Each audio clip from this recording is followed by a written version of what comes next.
crew wanted a one-of-a-kind ZGI, so we asked you to come up with it.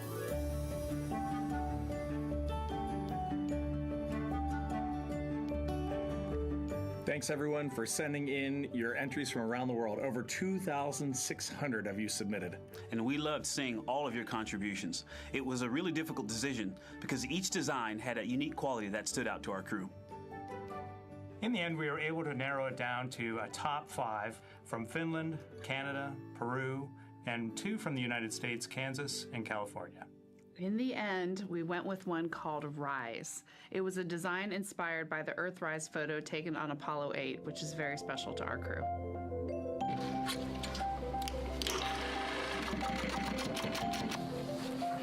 With the winner chosen, next came the task of bringing it to life here in the Thermal Blanket Lab at NASA's Goddard Space Flight Center.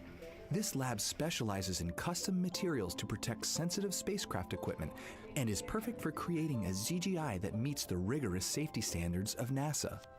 Because you have to be concerned with whether the thread's going to outgas or if it will hold up, if it's flame retardant. This is the Rise ZGI doll. All I have left to do is to close the opening here and hand sew the hat on, make sure its stuffing is stuffed in there, and we have our pocket here for the SD card. And on that tiny SD card will be millions of names submitted to virtually join the crew aboard Orion. Got Rise. Not the real one, obviously, but this is a replica. I mean, so clever for Lucas and his family to design. Yeah, I love that he replicated the famous picture that we all love of Earthrise, and then I love that the bill represents the space in between the moon and Earth. It's just such a cute and wonderful way to represent this mission. Yeah, and again, Earthrise, very important to this crew. It harkens back to the picture that was taken by the Apollo 8 crew where they saw Earthrise, and so very appropriate since, again, now here we are going to see Earthrise again with this mission. Yep. So yeah, so this is little Rise here. And then you heard in that video that there is an SD card that is zipped inside with the real ZGI with the crew. So get this, more than 5 million people submitted their names as part of NASA's Send Your Name to Space campaign. And actually, Christina said that her niece and nephew's names are inside that SD card. How cool is that? Her nieces and nephews are going to go with her. Yeah. Love this. Love that people are engaging in such a cool way. And actually, if we take a look back inside of Orion, we can actually see the actual ZGI. Actually, Christina said that her niece and nephew's names are inside. They said the purpose of a zero gravity indicator is to show when we've reached the weightlessness of space. Now, I know that it's probably dark in there because, as we said, the crew decided to just dim it a little bit for them. But here again, as we see, Reed on your left, Victor on your right. Below Victor, or next to Victor, again, because they're on their back, it's a little weird. It's a little hard to explain their orientation. But between basically Victor and Christina is where Jenny Gibbons has placed the zero gravity indicator. And Jenny, who, again, Nicole just brought up, Jenny is one of the backup crew members. So we mentioned how Andre is the backup crew member for the NASA astronauts. Jenny is the backup crew member for Jeremy. Yeah, Jenny's one of our Canadian astronauts, and yeah, so she's been also helping with preparations for today and helping get the white room ready, get the capsule ready, and she's actually going to be a Capcom for Artemis II as well. Yeah, she's from Calgary, Alberta, completed astronaut training in 2020, mechanical engineer, combustion scientist, and actually before becoming an astronaut, she was an assistant professor. So again, another very well-accomplished person on the team.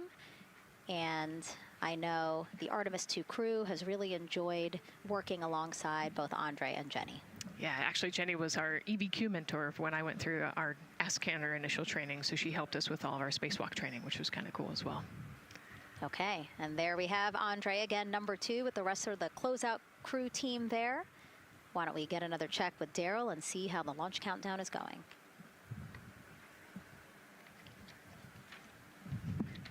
Still going quite smoothly here from firing room 1 here at the Kennedy Space Center. Launch team working no major constraints to launch, which is great news. We did get an update on a weather balloon that the launch weather officer and his team released. This is an important weather balloon released right around the 3-hour mark.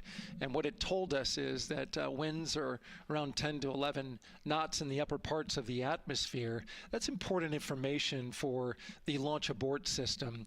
Should the astronauts need the LAS, this would, of course, pull the Orion spacecraft off the top of the rocket in case there were an emergency, and then take them offshore to a water landing in the Atlantic Ocean. And so the winds are pushing onshore.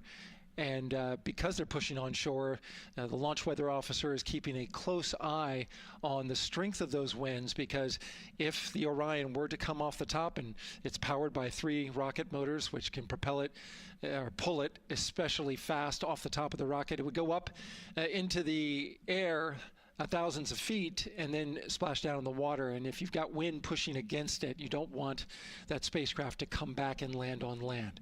So they're watching that very closely because of the onshore flow. That onshore flow is also what's giving us a little weather action down to the south of us along what's called the beach line, 528.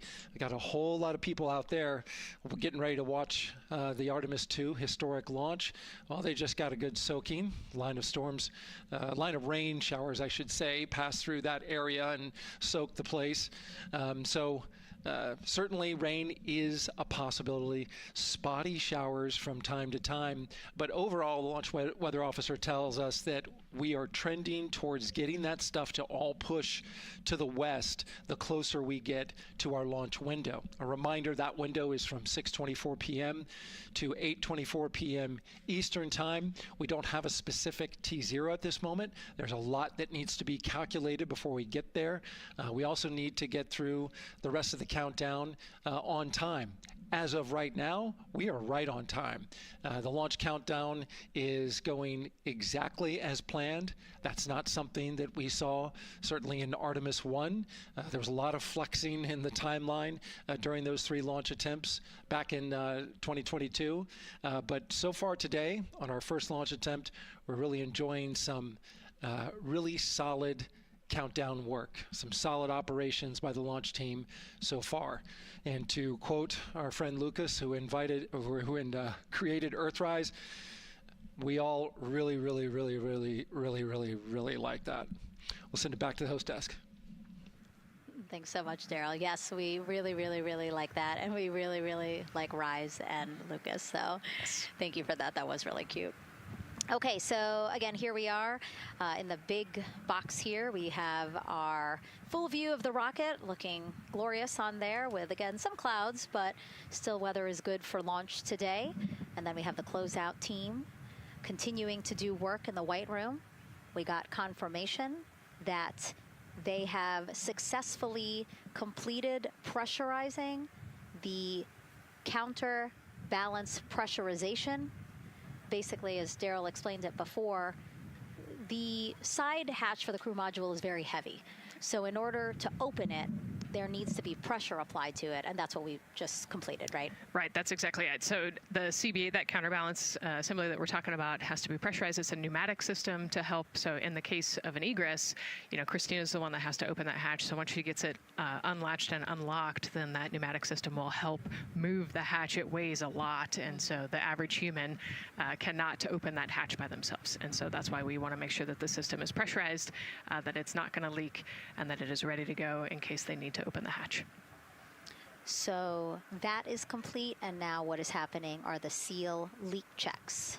So that is in progress. Again, 2 seals go through the entirety of the hatch, and we will take the seals to pressure, hold it for about a minute, and just make sure that it is holding pressure. Again, we want to make sure that the crew has a safe, pressurized environment in any sort of situation while they're in Orion.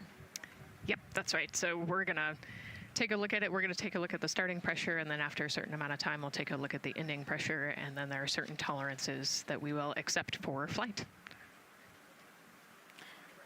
2 hours, 37 minutes and counting from the opening of our 2-hour launch window today at 6:24 p.m. Eastern Time. After liftoff, it takes less than 10 minutes to reach Earth's orbit.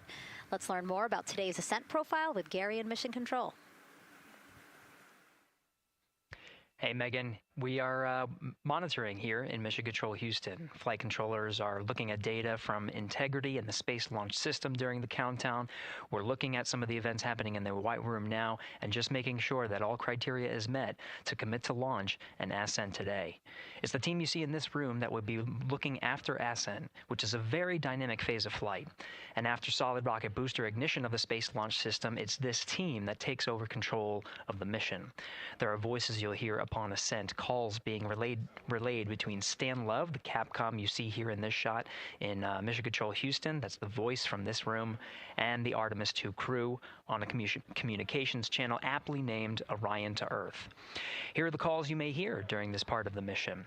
Capcom Stan Love, his first call after responding to the crew's successful roll pitch maneuver at 30 seconds is AMT high. This notes that should we lose just one of the main engines, an alternate mission in low Earth orbit can still be achieved. At 1 minute 25 seconds, you'll hear max Q on PDL. This notes that reaching the moment of maximum dynamic pressure on the spacecraft. This event happens to be in line with a communication switch to another ground station, the Ponce de Leon Inlet Tracking Annex, located about 35 miles north of Kennedy. At 2 minutes 45 seconds, you'll hear SM primed, upper stage RCS ready. This means that the European Service Module propulsion system that's prepared for the next phase of aborts after the launch abort system jettisons, and the reaction control thrusters on the inner rim cryogenic propulsion stage that enable pointing and maneuvering are ready. At 3 minutes 50 seconds, you'll hear voice check on TDRS at the Kármán line.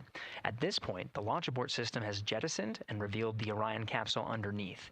This check verifies that the now exposed Orion antennas have a good signal over the tracking and data relay annex, tracking and data relay satellites which is part of a geosynchronous satellite network and the same assets that are used aboard the International Space Station. This communication switch happens to be at the Kármán line, a widely recognized boundary about 62 miles, statute miles, or 100 kilometers above the Earth's surface, where the air is too thin for conventional aircraft to fly and marks the point where our astronauts leave Earth and enter space. At 5 minutes 16 seconds, you'll hear the call 3-engine press.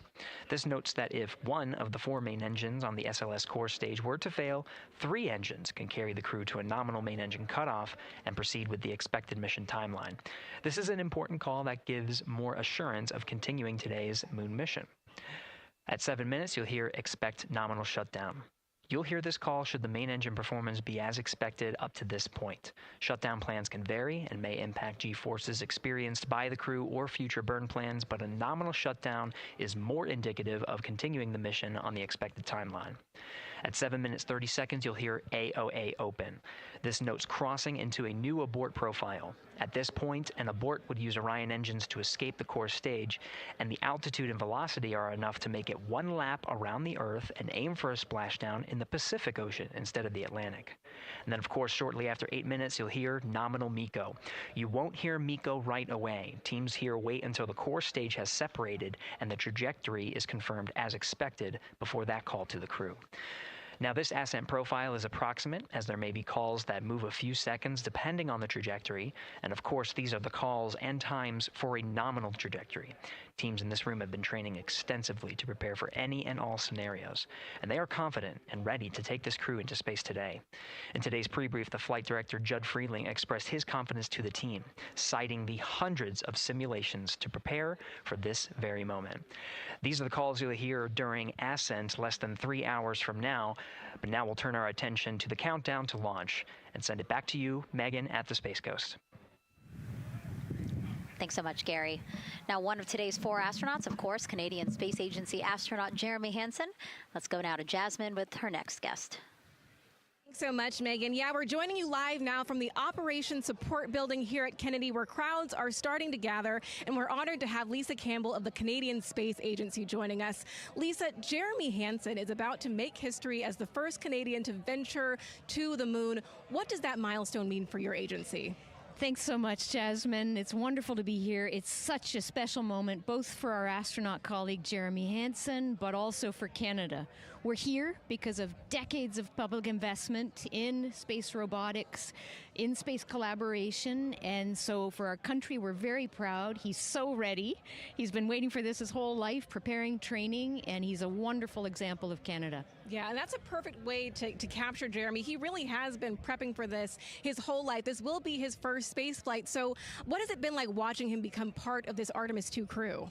Well, as I mentioned to you, I've known Jeremy since 2020, and he's a colonel, a fighter pilot, a father, and he really is a very dedicated, passionate human being. So both for him to realize this goal of being an astronaut and flying, he also is hopeful that witnessing that will raise awareness about the value of a space program, of the benefits here on Earth, of exploring the universe and our place in it.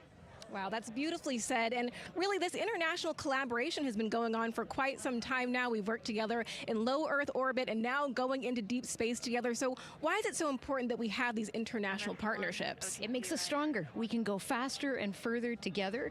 Canada is one of the original signatories of the Artemis Accords, and Canada and the United States have been partnered for more than 60 years in space. Wow, that is phenomenal, Lisa. And this really is a team effort in many ways. We also have Jenny Gibbons. Yes. She'll be listening in on Capcom. What is her role going to be like? So Dr. Jenny Gibbons has been training all along as the Canadian backup with the Prime crew. Last night, she was in the Orion capsule checking out all of the communications, making sure all of the systems test out and work perfectly. And then she will be among the first Lunar Capcom, helping the astronauts navigate during their mission. Wow, Lisa, that is so exciting. Any final words for the nation of Canada before today's mission? Just, we are so proud, so excited, and we can't wait to welcome Jeremy home. Fantastic. Lisa Campbell, thank you so much for being here today. Thank you, Jasmine. Of course. And with that, let's get back to NASA's Megan Cruz.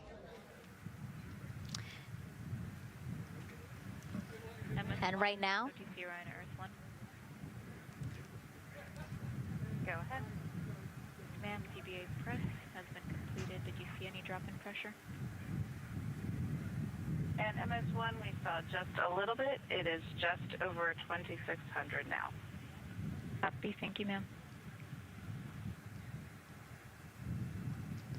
again, a call out to mission specialist Christina Cook. Again, it was her responsibility to monitor the pressure on the counterbalance system that will help open the side hatch. And she did report a drop in pressure, but it seems like it's within nominal limits. Right.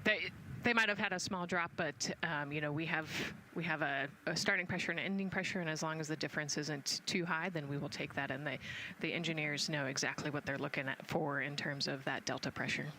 And so again, that milestone on the checklist of things that have to happen before they launch today, that is complete. The crew, again, still inside comfortably as the closeout crew team work to close the side hatch. Again, a separate seal leak check, followed by a full cabin leak check, and then they will close the last abort system hatch. Lots to do still in the White Room and marching down the countdown timeline well. And so Bill, again, number 3 there, he is holding a silver flex hose. That hose is what will be connected to Orion in order to do that cabin leak check. So again, it does seem like we continue to march down through the milestones in this countdown. Hopefully lifting off today within our 2-hour launch window that opens at 6:24 p.m. Now, right now, people inside the Kennedy Space Center Visitors Complex are learning about this mission. There are great exhibits there about the rocket and Orion, and of course, our Megan Carter with the moon board. All right, Megan and Nicole, yeah, you mentioned that checklist before launch. That checklist is going to continue during the mission, as well as there are several vital objectives that we are hoping to accomplish with this mission. So we've talked about the rocket. We've talked a little bit about Orion. Obviously, during Artemis I, we had that test flight, and there were no humans on board. That is our one big difference for this one, and we are going to have that crew this time. So what are they going to be up to during this mission?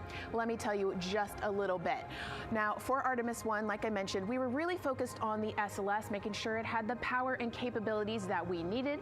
We were also checking out the Orion spacecraft in deep space environments, making sure that it was good to go. Now, for Artemis II, we are going to be taking the testing for Orion to the next level by adding that human component.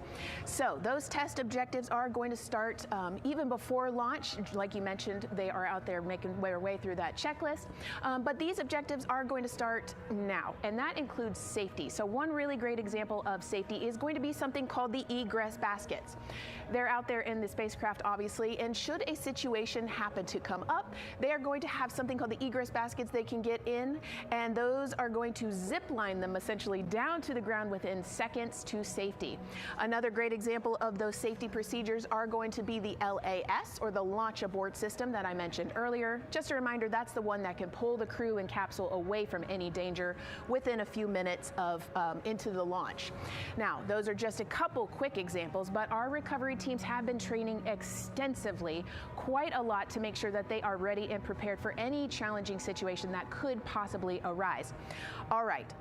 Several other objectives that we are going to be looking at are also going to be communication checkouts. That is going to be vital. I know we talked a little bit earlier about all the maneuvering that they're going to be able to do, but we want to make sure that they have full communication ability from space to ground so that we can fully support them here.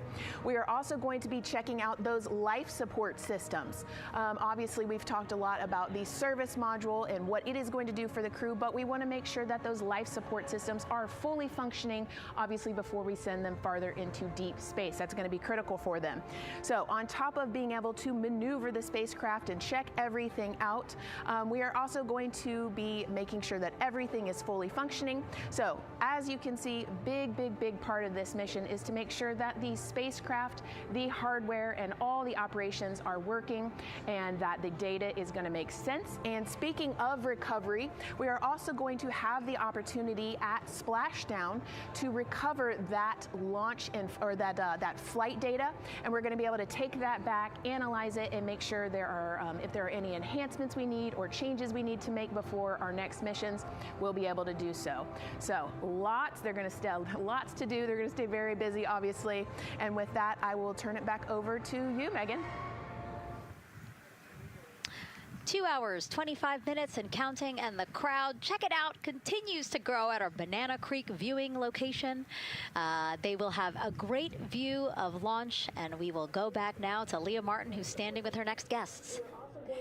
Hey, Megan, yeah, we're surrounded by thousands of people, some here local from the Space Coast, but we actually have quite a few people who have traveled a pretty far distance to be with us today. I'm actually joined here by a group from the International Space Station Ambassadors Program who have come from all over the globe. Saku, you're here from Japan, you've come, Val, from Mexico, and then we have brother and sister Cosma and Jesco here who are visiting from Germany. You actually told me that you participated in the NASA Rover Challenge in Huntsville. How was that experience, and how is it kind of participating there in Alabama and then being here today? So it is an amazing experience because you meet so many young people with visions, with dreams, with ideas which inspire you and motivate you. And it's even better to be here now to see the SLS launch because we are going back to the moon, and that's what we're working for. Absolutely. And, you know, the Artemis missions, we talked a lot about the Artemis Accords and this being an international effort. You were actually telling me, Saku, that you're interested in becoming an astronaut with JAXA, pursuing your PhD to be able to do that. Tell me a little bit about that. Yes, actually, I applied for the Japanese Aerospace Agency, the astronaut selection like 2 years ago, and then I didn't make it all the way, but I'm still working on it, and hopefully I can be at the launch pad sometime, and then I hope to go back to the moon and Mars, and yeah, I'm working on it. Absolutely incredible. And Val, you're from Mexico. We were talking a little bit about women in space. This is a team who, is predominantly made up of women. What is it like knowing that Christina is on that rocket right now, about to be the first woman to travel around the moon? I think that's such an amazing news. It's just so inspiring that we are taking the first Black person and also the first woman to the moon. It's just the first step in humanity and a big step in equality as well. Megan, a lot of excitement here, not just in Florida, but from around the globe, and we're keeping our eye on that rocket, and we're ready to see it lift off.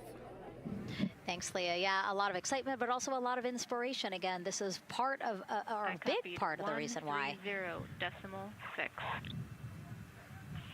Good readback, aux 1 voltage, 131.3. I copy 131.3. Again, those numbers you hear, they're referring to specific steps in the launch countdown that the crew have to step through in order to get us to launch today. And so we were saying, yes, inspiration, a big part of why NASA does what it does. We want to go together and we want to explore together to learn more about ourselves and here on Earth. Yeah, humans, I think, naturally want to explore, and so going together, like Lisa said earlier, we're going to go farther and faster than we possibly can alone. And, what a way to celebrate that today. Yeah. Going back to the moon in the first time in over half a century. And we have that great shot there in our small box of the rocket on the pad. And at the very top there, our Artemis II crew. Right now, we know that the crew has begun the closeout crew has begun doing that cabin leak check. So they are currently pressurizing the cabin, and it sounded like it would take about 6 to 8 minutes for them to get to pressure, and then they have to hold that pressure for 5 minutes, right? Yes, that's correct. Yeah, so there's quite a bit of volume. We talked about it being a 6-person tent. I think it's 330 cubic feet. Don't quote me on that number, but they have to, like we talked about, take that initial pressure, wait 5 minutes, and take the second pressure. Yeah, and then it takes about 6 to 8 minutes again to depressurize the cabin. So this process will take a few minutes. OTC ascent switch configuration complete. OTC copies. Thank you. And then after the cabin leak checks, then they will finally close the last abort system hatch. So again, chugging along in the countdown, really excited to, again, continue to hear the crew's voice inside Orion, stepping through all the procedures. Yes, it's exciting to hear them making progress, right? It's all good news hearing the crew talk to the ground and working together to get to the launch. And what I think is really cool is that this is the first time NASA is going to have astronauts in low Earth orbit, but also in deep space at the moon. So here's a message from some of the crew aboard the International Space Station right now. Hello, Megan, and a big hello to everyone around the world counting down together to the launch of this historic flight test. If we weren't in microgravity, we would also be on the edge of our seats. Here on the International Space Station, all of us are honored to have the chance to wish our fellow explorers Godspeed. Throughout human history, the moon has sparked our imagination, curiosity, and wonder. With our return to the moon, we're not only going to be learning about its history, the history of our solar system and of our planet, but also about our place in the cosmos. We are so proud of the Artemis team and so excited for what you will see and learn on behalf of all of humanity during your trip around the moon. As we push the boundaries of exploration and expand our knowledge with scientific discovery, we advance our collective civilization together as one.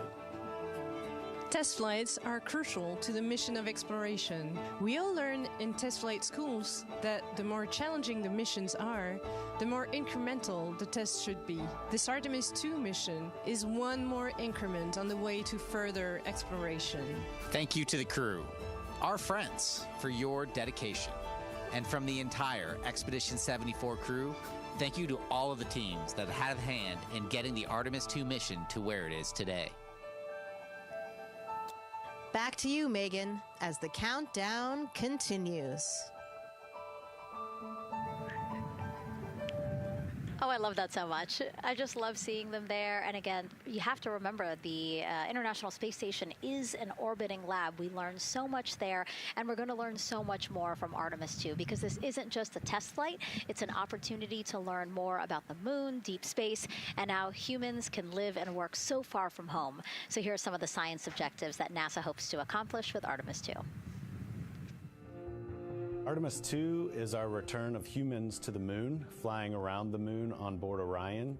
But along with that, we're doing a lot of great science. One of the exciting things about the Artemis missions to the moon is that science is actually a fundamental pillar of why we explore, why we're going, what we're doing in Artemis. I think it's incredibly exciting that not only are we testing the vehicle, but we're testing science on board. Science where the astronauts are conducting experiments, science riding along with the astronauts.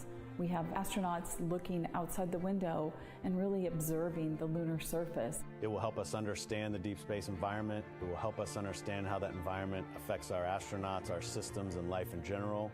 So deep space is a challenge for us because you have to leave Earth's protective magnetic field. Here in low Earth orbit, the crew members are protected from some of the harmful radiation. Going to the moon, they'll no longer be protected, so they'll have a higher radiation exposure. Much like Artemis I, we have so many radiation sensors and detectors that are inside the capsule so that we can fully understand and appreciate the radiation environment for protecting our astronauts. In my hand here, I'm holding a tissue chip model. This is the exact design that's going to be flying alongside the astronauts. We'll be collecting samples from each of the crew members, and we can make these organ chips out of the astronauts themselves. So every crew member will have their own avatar on board, and then upon return, we can evaluate that deep space radiation environment and what that compares to the astronaut themselves. Not only are they going to help change the course of medicine for the astronauts, but revolutionizing that on Earth as well. We're looking at sleep, we're looking at team dynamics, we're looking at how you interact with the environment. We're also looking at the immune system, so what are the biomarkers? We're using saliva as a method to study hormones and different things in your body that may change during a mission like this. And then finally, how do we function after microgravity, being close to the moon, then returning to Earth. Which will ultimately help us achieve our goal of getting humans to Mars. And then on top of that, we have an opportunity to look at the moon from deep space on the far side for the first time in over 50 years.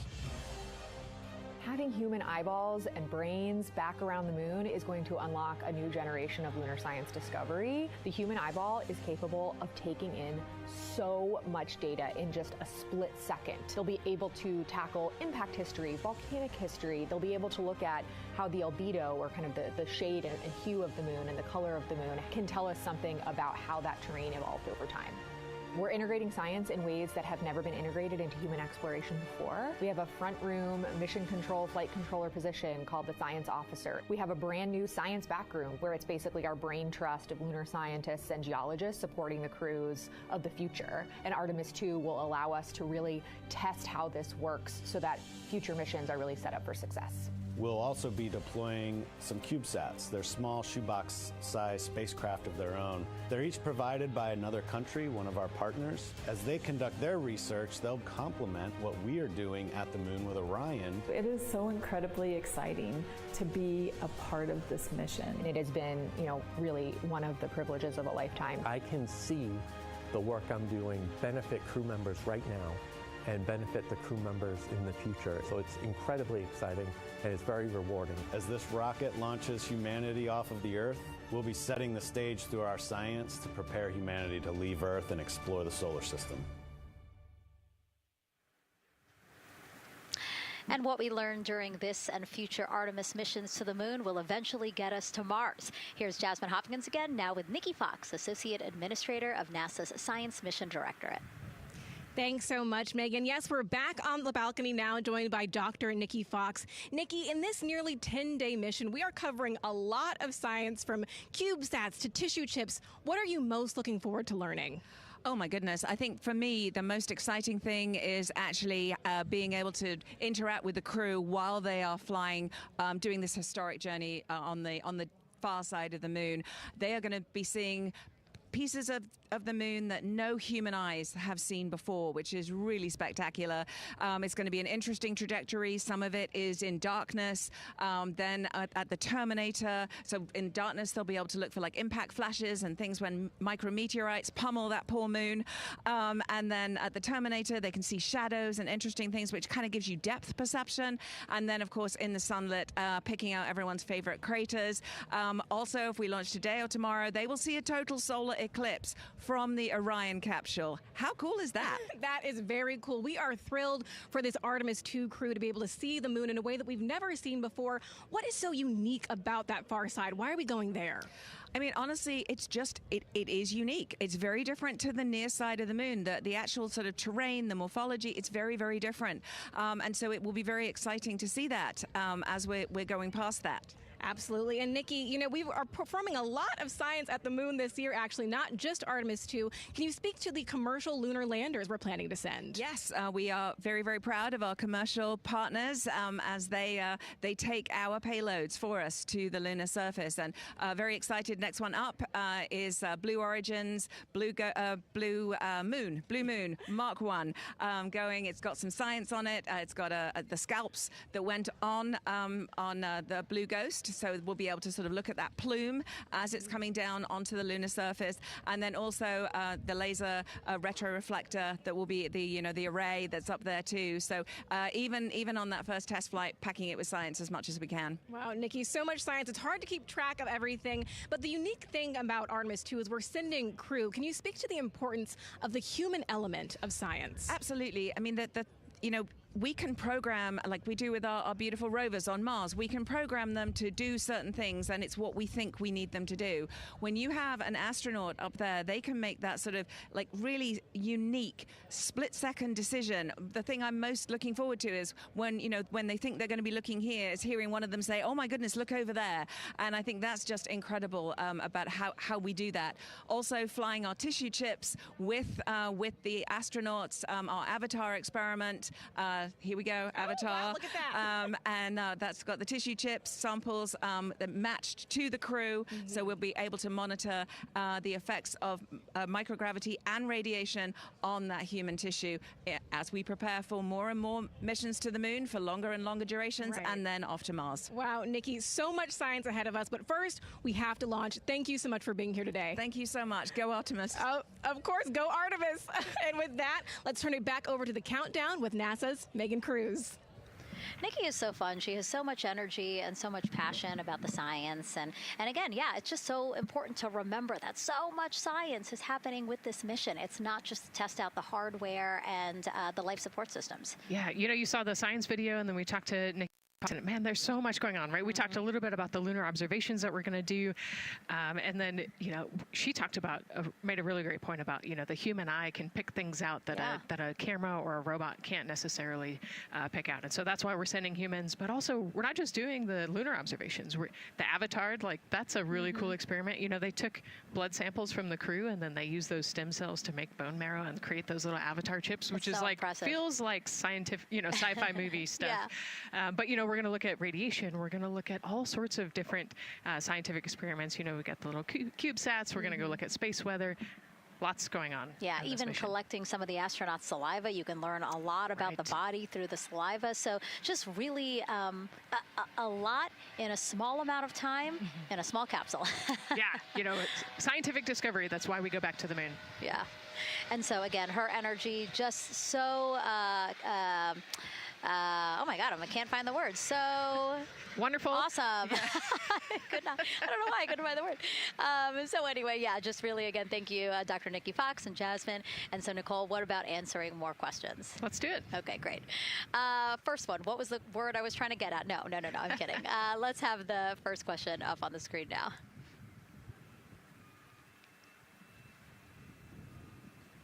I know we got them. I see him being asked. And CDR, OTC, Orion, Earth 1. Go. For your awareness, scrubber cycling is about to be restarted. Integrity copies.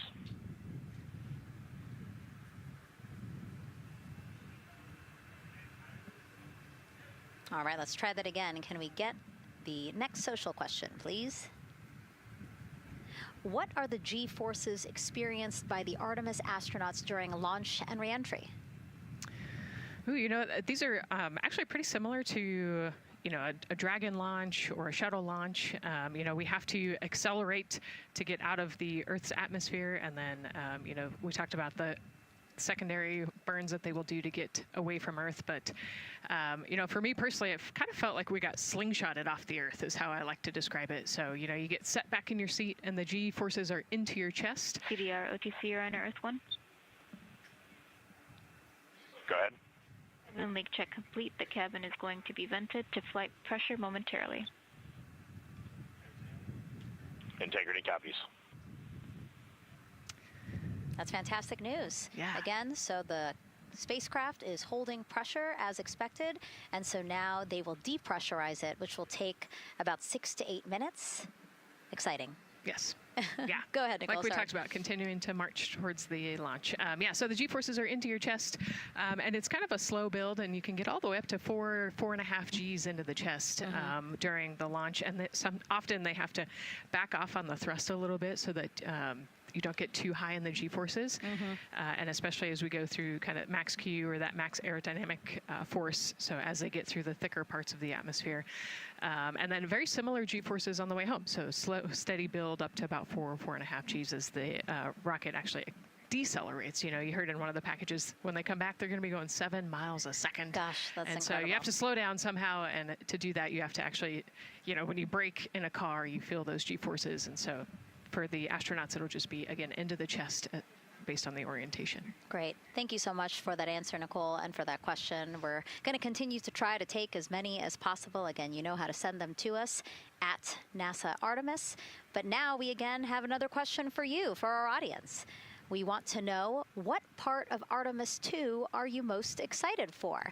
Liftoff, Earth views from Orion, lunar flyby, or splashdown?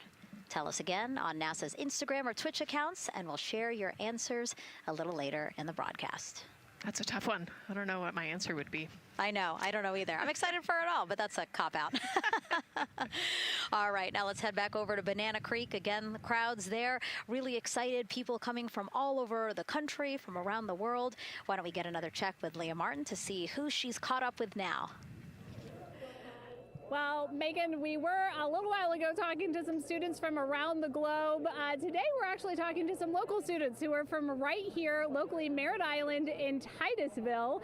We talk a lot about the Artemis generation and about the students who are going to become the next generation of dreamers, of engineers, of scientists and technologists. And I'm actually standing with a group of those students here today. Our local high school has actually implemented a really neat new program in the spirit of being able to create these pipelines for employment and engagement. Can you tell me a little bit about what Merritt Island High School is doing? Sure. Well, this is a new program, first of its kind here at Florida, and basically what we're studying is astronautics and aviation, kind of blended the two together. We have flight simulators in our lab, but students are also learning about engineering, aerospace engineering, and we're trying to make all kinds of pathways available for them, trying to give them opportunities to see which pathway they might want to be interested in. So, yeah, it's just a great opportunity for them to learn about space. We just finished doing a whole model rocket build where the students took CAD software, developed their own rockets, put them together, and launched them right from our school. So it was very exciting. Incredible. And then another local high school, Titusville, you guys also have a similar but slightly different program. Yes, we do space mechatronics with advanced manufacturing, preparing students to build and manufacture things to automate, do automation to build things on Mars and things like that, or locally too. Now, you told me that you're actually trying to figure out a little bit what you want to do when you're done your freshman in high school. What things are you learning in your class here that are really kind of tweaking your interest in the aeronautics field? So we're building a lot of things with like metal and how we're supposed to do it on the rockets. We're also doing computer programming, which would help with NASA and like programming and coding. Absolutely. And you were actually telling me that I think were telling me that you're interested in becoming a pilot. We talked a little bit about the pilot who is on board the rocket right now. How is this program preparing you for your future? I mean, it's teaching me everything that I know about aviation, and it's really inspiring that I get to learn it in a classroom, like locally as well. It's amazing. I love it. And then you were also telling me you're taking this class. What's the most interesting thing you've learned? I really like the whole design part of it, like actually like engineering, like because I want to be an engineer. Engineering the products we use when we build stuff, that's definitely my favorite part, learning how to use those kind of softwares. Absolutely. Well, Megan, when they're seasoned NASA employees, you'll be able to say that you saw them here first when they were still in high school. Back to you at the desk. I can also say that they have fans. Nicole Ayers here. As soon as that girl said that she wants to be a pilot, Nicole went, yeah, why is that something that's so thrilling for you to hear? I mean, I love when kids in high school have goals and they set their goals high and they want to go do something. You know, the kid who wanted to be an engineer or a pilot, like, I love that. You know, find something that you're passionate about, go work hard at it, and go get good at it. Yeah, and speaking of passion, I mean, we definitely have a whole bunch of people here passionate about what NASA is doing here. Again, the lawn behind us just filled with media from around the world, making sure that they can help tell our story to everyone who is interested in hearing it. So back here in Florida, of course, we have NASA leadership also keeping a close eye on launch operations. Let's go now to Jasmine Hopkins, who is standing by with Lori Glaze, Acting Associate Administrator of NASA's Exploration Systems Development. Thanks so much, Megan. Yeah, we're honored to welcome Dr. Lori Glaze to the balcony now. Lori, this is our very first time having crew on an Artemis mission. How does that feel, and how does that change our overall approach to the mission? It's a really good question, and it really came home today when we were watching the crew walk out, and then we saw them get into their van and go out to the pad, and we've been watching them getting into the crew module. And so we've really put an enormous amount of rigor into assuring the safety of our crew. One of the most important things on this mission, different from Artemis I, is we now have environmental controls and life support systems. One of the most important things we're going to do on this mission is test those out and make sure that we can keep our crew healthy and safe throughout their mission. We also on this mission have an activated launch abort system, which we had the system for Artemis I, but it wasn't active. But we definitely had that active on this mission. We want the ability, again, if something goes wrong, to be able to have that ability to abort and get them back to the ground again, safe. Absolutely, Lori. I mean, as you're driving home, safety is paramount here at NASA, and your program is responsible for all of these Artemis elements. We have the Space Launch System, Orion, ground system. So how do you get everybody cohesively on the same page for a day like launch? And that's a great question, and it's really been wonderful to watch our teams working together. We have the ground systems, which are kind of the bookends of our mission. The ground systems help prepare us to get the rocket ready to take off. They're doing all of the loading of the tanks right now and getting the crew into Orion. And then at the back end, they'll be there to recover the crew when they land in the ocean. But they know that their job is to make sure that that rocket is ready to go and that the crew module is ready to go. And then the rocket itself, the space launch systems, they know that their job is to deliver the crew module to the right point in space so that they can conduct their mission.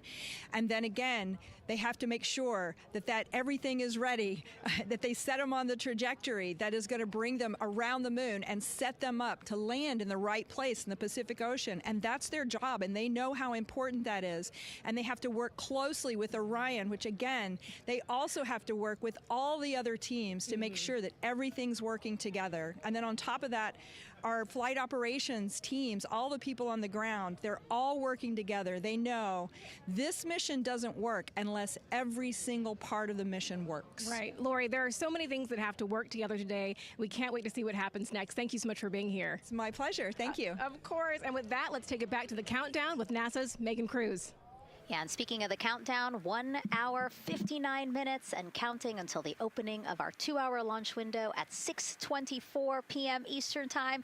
This is a shot of Jetty Park. It's a nearby popular viewing location of rocket launches, and it is so great to see how many people are here. I mean, this is a Wednesday. Like, people had to take time off of school and off of work, but it's something that they felt like they wanted to do, to be here. Yeah, you know, I think just based on the chatter on the airplane ride yesterday, half of my my airplane ride. Oh, no way, was, really? They were coming to see the launch. You know, everybody's excited and traveling from all over the world to come see this launch. And it really is a great day. We had some sprinkles here in the crowd, but for the most part, I mean, it's just a beautiful day to witness history. It is, yeah, you know, a little bit of sprinkles, but for the most part, the clouds are staying away, and you can see the blue sky behind us, so hoping for good weather in a couple hours. Absolutely. And so Dr. Lori Glaze mentioned what we learned from the Artemis II mission helps pave the way to sustained human presence on the lunar surface. So what are the objectives of this mission to eventually accomplish that? Let's check in with Gary in Mission Control for more. Thank you, Megan. Yes, the Ascent teams are here in Mission Control Houston, working through their steps to prepare for a go for launch. Right up here on the front board, we're watching the teams in the White Room work through their checklist and closing the hatch as we verify ours, working as one NASA team. What Dr. Glaze said about working across the teams throughout the nation is true. It takes one NASA team to bring everything together and accomplish the mission objectives.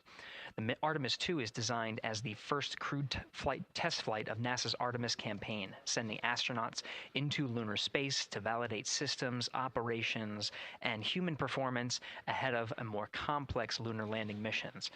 NASA has identified an extensive list of mission and flight test objectives that serve as a checklist to verify the capabilities needed to land humans on the moon.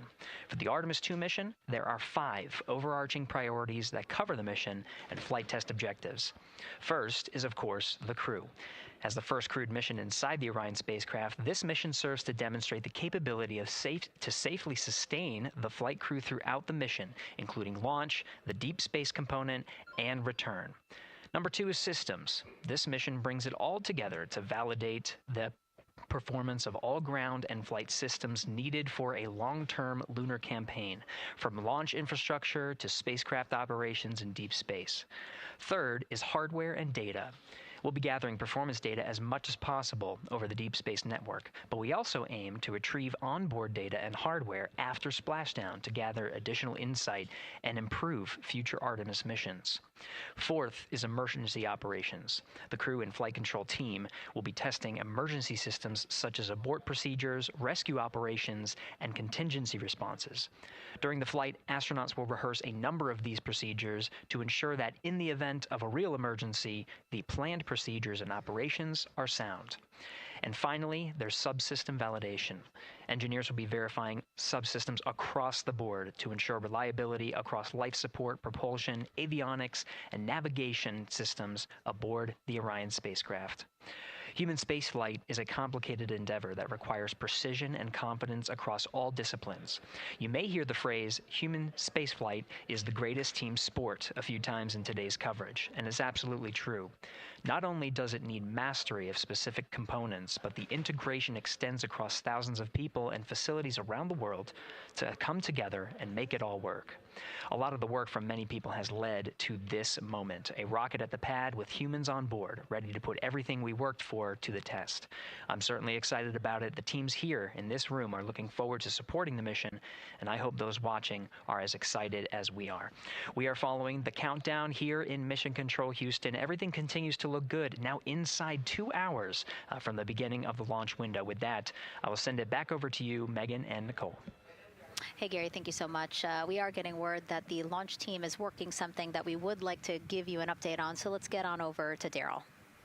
All right, thank you, Megan, and we are live in Firing Room 1 here at the Launch Control Complex. Yes, we are currently not working any constraints with regards to the rocket or the ground systems. But the launch team has been made aware of an issue that the range is working. And currently they're monitoring that work that is going on over at the range. We understand that that issue is related to the flight termination system. the flight termination system, just to give you a quick explainer, every rocket has a flight termination system. It's the system that the Eastern Range here uses in order to send a destruct signal to a rocket in case it veers off path. So it's a very critical, important safety component in terms of how the range keeps the public safe here. We understand that the flight termination system, they're working an issue. And so as they continue to work that issue, they've asked for some assistance from the launch team to help verify some of the work that they're doing on their FTS system. And this is where it gets a pretty unique situation here. The assistance they've asked for is to verify what's going on with their system. They want to check it to see that the work they're doing is okay. And in order to do that, the FTS console operator inside the firing room has been asked to help them verify it. And the way that they're going to do that, and the solution that he proposed to check and verify the system with the launch director, and she gave the approval, is to go get a piece of heritage equipment from inside the VAB that was used during the space shuttle program. And this equipment is able to receive commands by the range through the flight termination system. And so with this piece of equipment, this console operator who works FTS was granted permission to go go over to the VAB next door and get this equipment that he's very much aware of and used during the space shuttle era. And so that is in work right now. The bottom line of all this is, at this moment, the range is no-go. But that is not stopping us from moving forward in the countdown. We can continue to process and work the countdown. The closeout crew will continue to do their work, and the launch team will continue to do their work as well.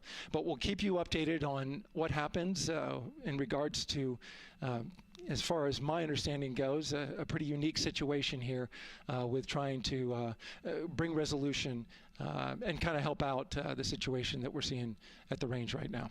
And that's the latest here from the firing room. I'll send it back to Megan and Nicole out the host desk. Thank you, Daryl. Yes, very unique, but I think it speaks to the ingenuity of this team, right? To say, hey, we have this equipment at the VAB. Why don't we leverage it to try to solve this issue and work it? Yeah, what a great example of human creativity, right? We know this thing exists. Let's go solve this problem. We have time, like Daryl said, we're going to continue to march down the countdown. So we'll continue to get the rocket and the crew ready, but we still have that 2-hour window. So in the meantime, let's try to figure out what's happening with the range. And speaking of the range, what is the range for people who might not watch rocket launches with us often? Sure, yeah. So anytime that you launch a rocket, you have to clear the airspace, right, in the launch corridor. So where the rocket's flight path is going to go, you have to make sure that that whole airspace is clear. And so we actually have assets, the Space Force helps us out with this one, but, we want to make sure that there aren't airplanes in the way and there aren't other, maritime assets in the way or things like that. So that there's a whole group of people. We talked to, actually, Gary said it great, right? It's a huge team sport, and so there's a whole group here on the ground that is monitoring that launch corridor to make sure it's clear and ready to go. And so if they're having issues, then we definitely can't launch this rocket. We don't want to launch blind into a corridor that we can't see. Yeah, because as Daryl said, I mean, it is very important, the flight termination system, needing to activate it in case of an emergency. So yes, something that we will closely be monitoring throughout the countdown, and hopefully again won't be an issue, that they can fix this issue by going to the heritage hardware that's in the vehicle assembly building. Right, what a great idea. Okay, so again, under 2 hours from the opening of our 2-hour launch window, 6:24 p.m. Eastern Time. The crew, as you can see there, inside of Orion, relaxing, getting updates from the team, but also just getting in the right headspace for hopefully launch today. Let's learn a little more about each of them now. The moon, to me, it's the thing that connects me together with all the other humans in my life. I remember being a little kid lying in bed at night and just looking out at the moon in whatever phase it was in, and I was thinking, man, my friends that live like 20 miles away, they can probably look out and see that same exact moon. And then when I was in the Navy and I would look out at the moon and I'd be halfway around the planet, and I would think, man, my brother can see that moon where he is, and he's halfway around the planet from where I am. To me, it's a connection of life on Earth. We can all look up and see that moon, and it's always changing. The moon is never the same 2 days in a row. I love that. My name is Reed Wiseman. I'm the commander of NASA's Artemis II mission around the moon. I grew up in a little town just north of Baltimore, Maryland, about 20 miles north of the city. There was a National Guard base nearby my house, and there were A-10 aircraft that would fly over every now and then. I just would look up at them and be like, man, I want to be up there. I want to go do that.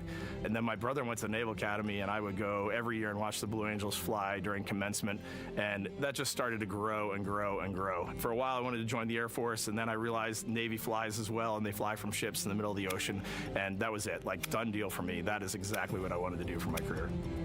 Flying is freedom to me, especially when you're in a jet aircraft coming off of an aircraft carrier in the middle of the Pacific Ocean. Nearest land is over 1,500 miles away. So when you come off of that aircraft carrier, you are truly just alone with yourself out there. It is a magical experience to be out there all by yourself in an aircraft over the Pacific. Just it's free.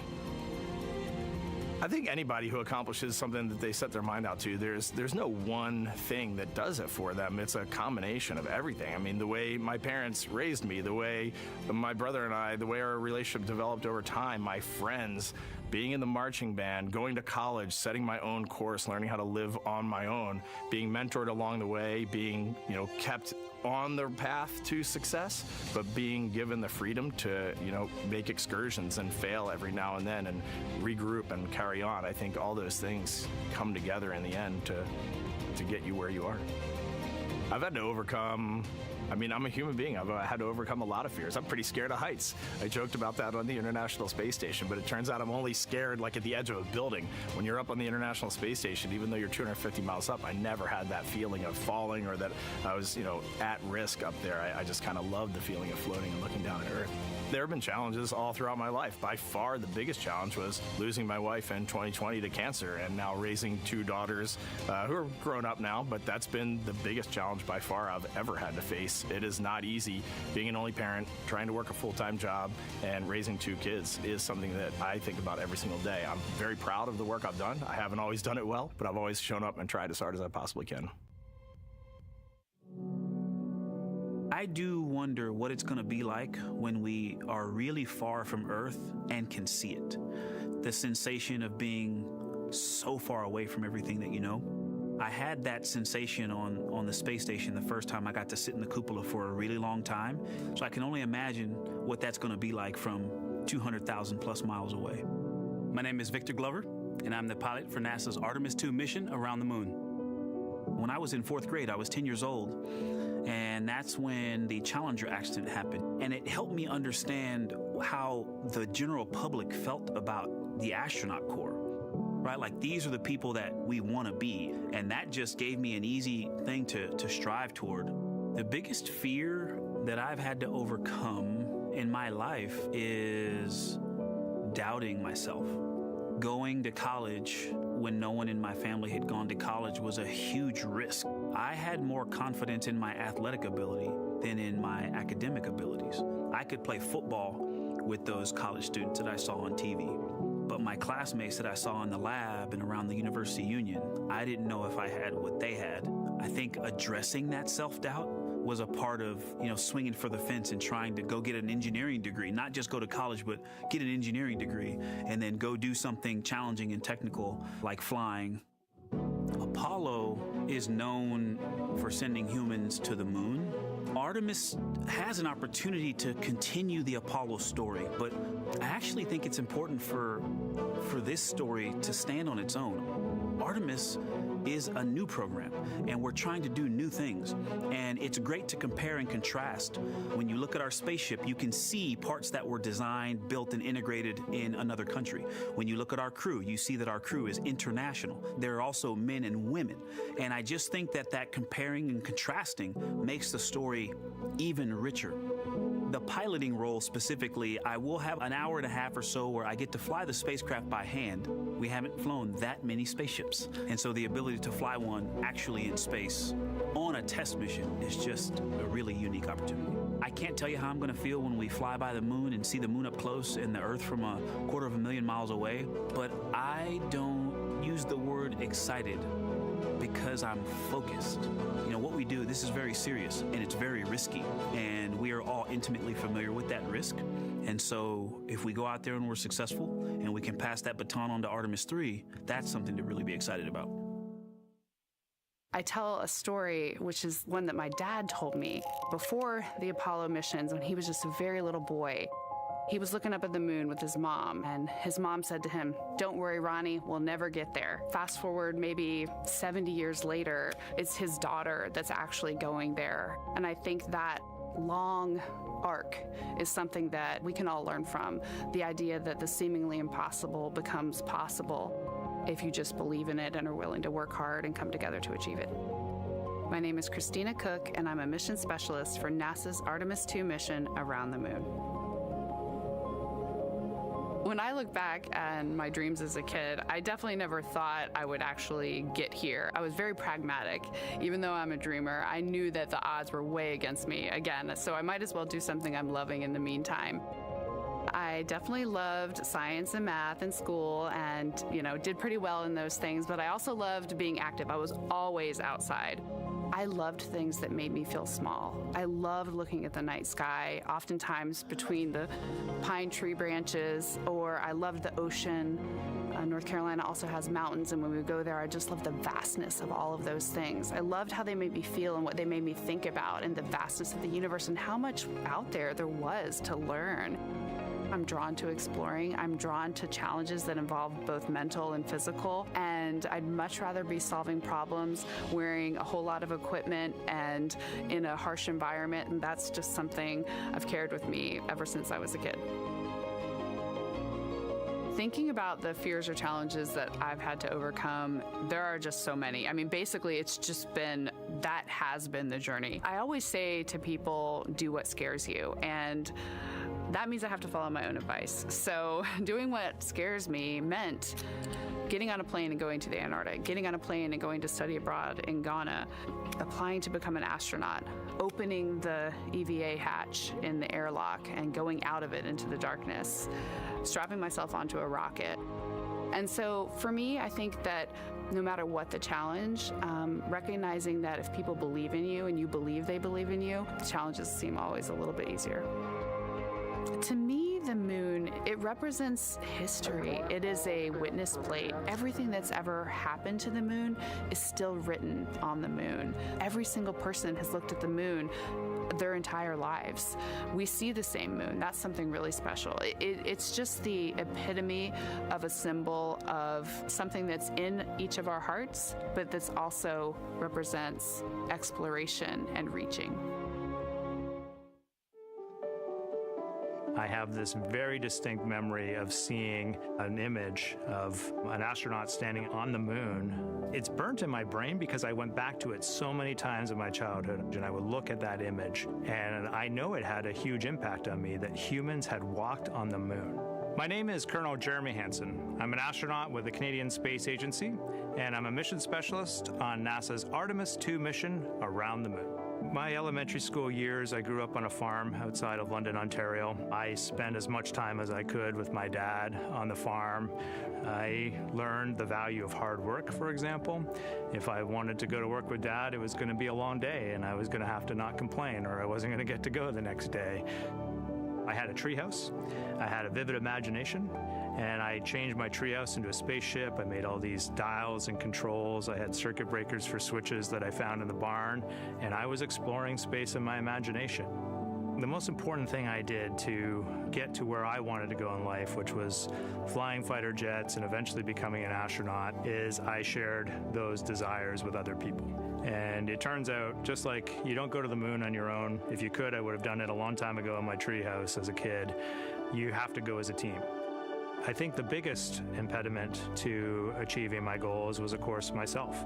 And I think that's a common human experience. There are many times where just little things would get in my way, and my immediate interpretation of that was, well, now that goal is out the window. You know, people must have lifted me back up, and somewhere in the back of my head, that persistence came through. And I think that's a common human experience, to doubt ourselves. I've come to this, I guess, realization that I believe that we all have gifts to contribute, and the goal is to figure out how to use your energy towards adding positively to humanity's existence on this planet.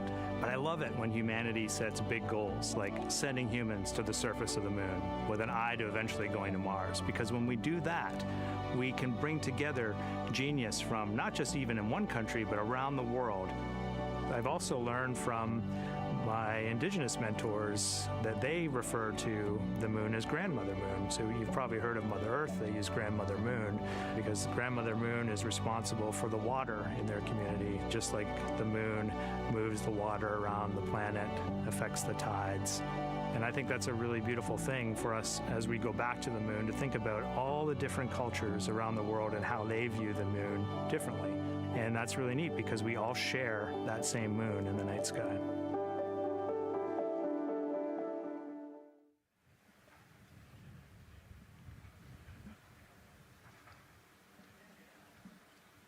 One hour, 38 minutes and counting until the opening of the Artemis II launch window today, 6:24 p.m. Eastern Time. And we are looking at the rocket and Orion out on the pad, historic launch pad 39B here at Kennedy Space Center. What a great view, Nicole. Yes, it is. You know, we can see the clouds out in front of us, but they are to the west. And you can see that there's some blue sky peeking through behind that rocket, which is good news. And more people continue to come on center here. About a couple of hours ago, folks with special passes to come on center were allowed to start driving on with family and friends. And of course, we have media growing by the moment here at the press site here at Kennedy Space Center, setting up their cameras, setting up tents, interviewing folks. Again, this great jib shot that we have from our camera here showing all the interest that we have here at the press site. And actually, even to the right of us, so camera left, no, sorry, the right of your screen, left of us, plenty of other people there, set up with their own tents, broadcasting to their own viewers. And so again, just really cool to see everybody wanting to share in this moment. Yeah, that's, I mean, how many media tents we can see from here. It's a beautiful thing. Yeah. I think it's important to share this message with the whole world. Yeah. And so let's take a look now at people who are watching in other parts of the country. We have this shot here from the U.S. Space and Rocket Center in Huntsville, Alabama. Oh, man, look Just at that. kidding. Museum of Flight, Seattle, Washington. So sorry. Hello to you over there. Sorry, I thought that you were in Alabama. But here you are from Seattle, Washington. Again, the Museum of Flight.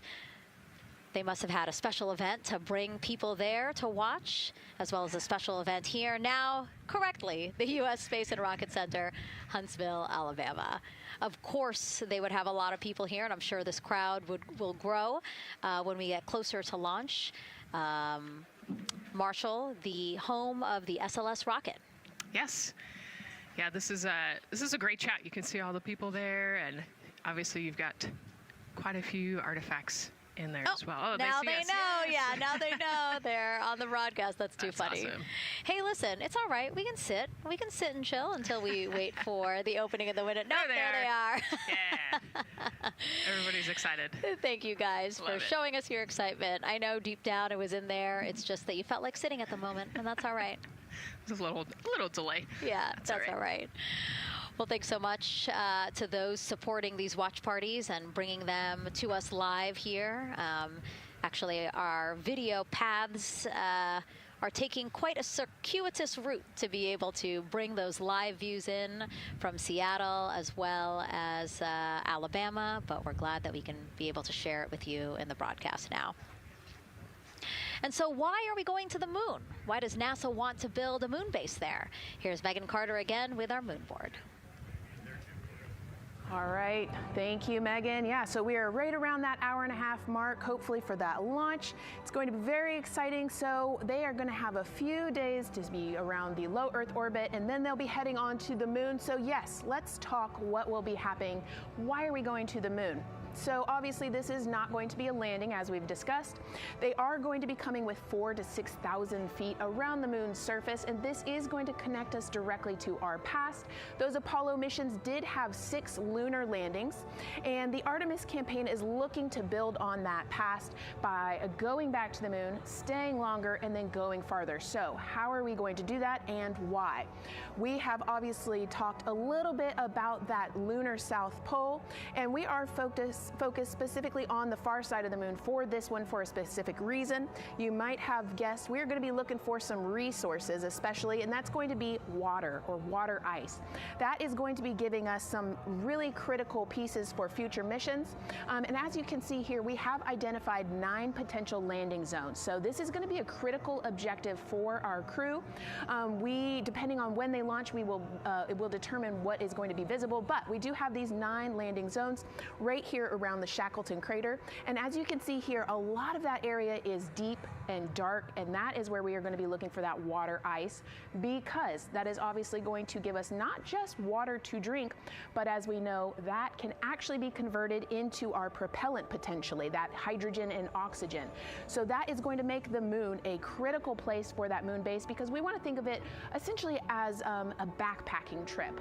If you have your tent and your hiking boots and your camping stove and all your gear, you don't want to take that out and be on the trail for the first day and then try everything out. You're going to test things out a little bit closer to home before you go out on that adventure. And that kind of goes for us as well.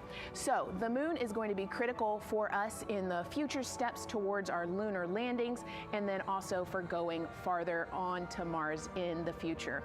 It's going to set us up for that deep space exploration, and we can't wait to see what they see once they get to that flyby. But for now, we are, like I said, getting closer. So I'm going to turn it back over to you, Megan.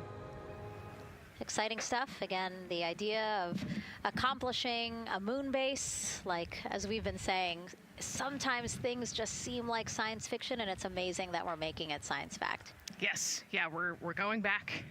We're going to scout it out, and then on the future Artemis missions, we're going to put boots back on the moon for the first time in over half a century. But we're going to stay, and we're going to learn from the moon, and we're going to, as Megan talked about, the water ice, and harness that resource, and not only learn from the moon about Earth and about the solar system, but also figure out how we get to Mars from the moon.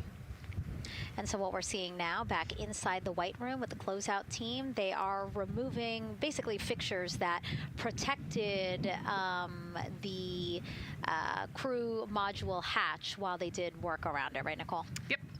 Yeah, so anytime that you're moving around and working, there are some sensitive sensors and parts of the crew module that we don't want to kick or bump into, and so it's easier to just put a guard up while you're working in there and then take it down later.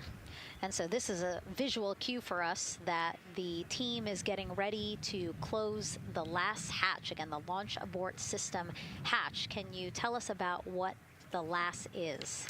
Yeah, so launch abort system, this is, we have the crew module, and then what sits out basically on top of the crew module is the launch abort system, and it has its own motors, so that we'll arm it about 5 minutes prior to launch, and then it stays with the crew module until about the Kármán line, so that 100-kilometer point in space.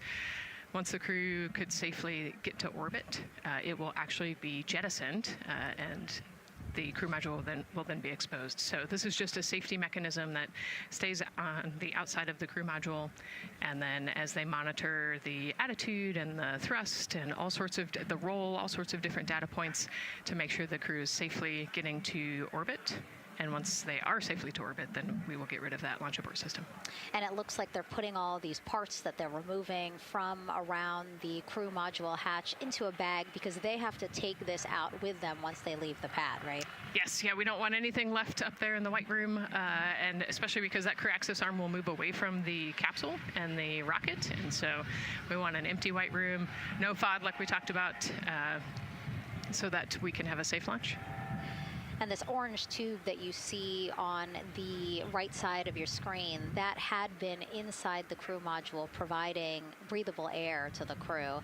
And now again, with the crew module closed and them getting ready to close the second hatch, that has been removed and is out of the way. So again, the closeout crew can continue to do their work.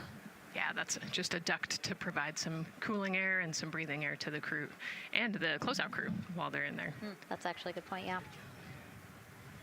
And so as we continue to watch the crew prepare to close the launch abort system hatch, why don't we take a look at the crew's mission patch?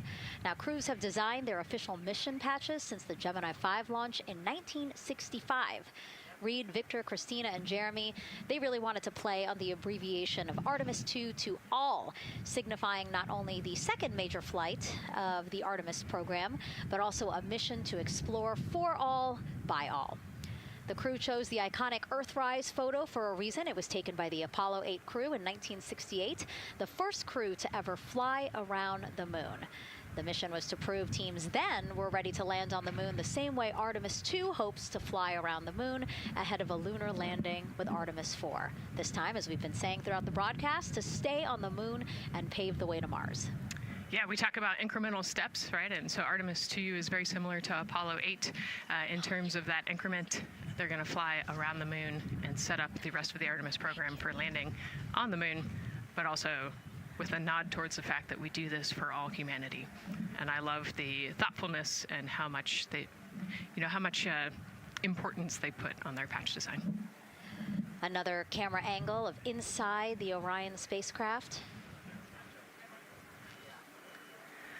I was going to say, we might be able to see Rise, but I think it's right behind Reed's foot there. And so to orient people again, so basically we have Christina in your upper right hand, Christina in your upper left hand corner. Then you have Jeremy below her. And then the feet you're seeing, those are Reed's feet.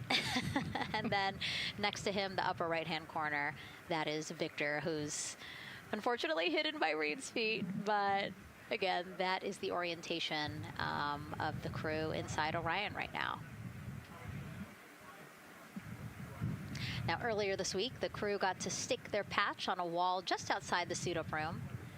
We can play that video there now. You can see that crews have been doing this as part of a pre-flight tradition again. Wow, Reed just making sure that thing won't come up. It's flat.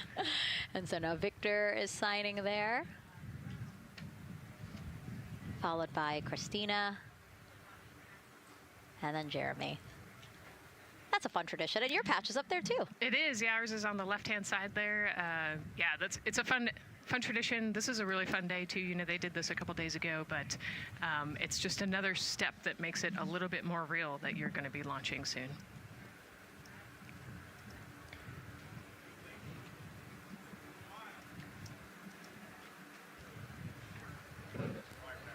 Again, we talked a little bit about this before. The basically like a computer there on Jeremy's leg, a way for him to just check out the data, see some of the data that also Reed and Victor are getting to see, but in those much bigger displays for Orion. Right, yeah, it's basically a tablet on his leg, and it's actually plugged into a cord nearby that allows him to have a screen repeater so he can see what they're looking at. And it looks like he's taking notes.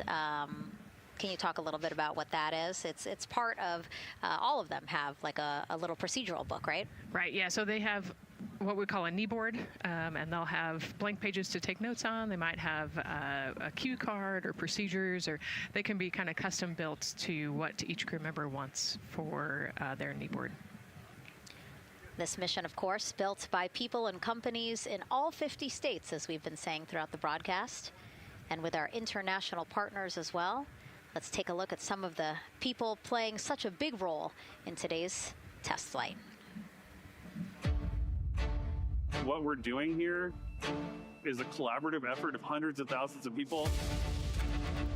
This is about the parts, the hardware, the software, the services, all coming together to make that mission possible.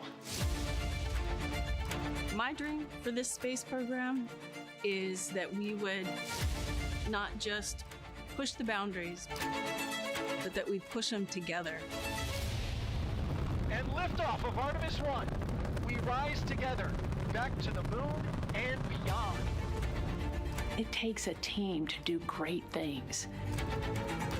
And Artemis has an incredible team. We have international partners. We have commercial partners and industry partners.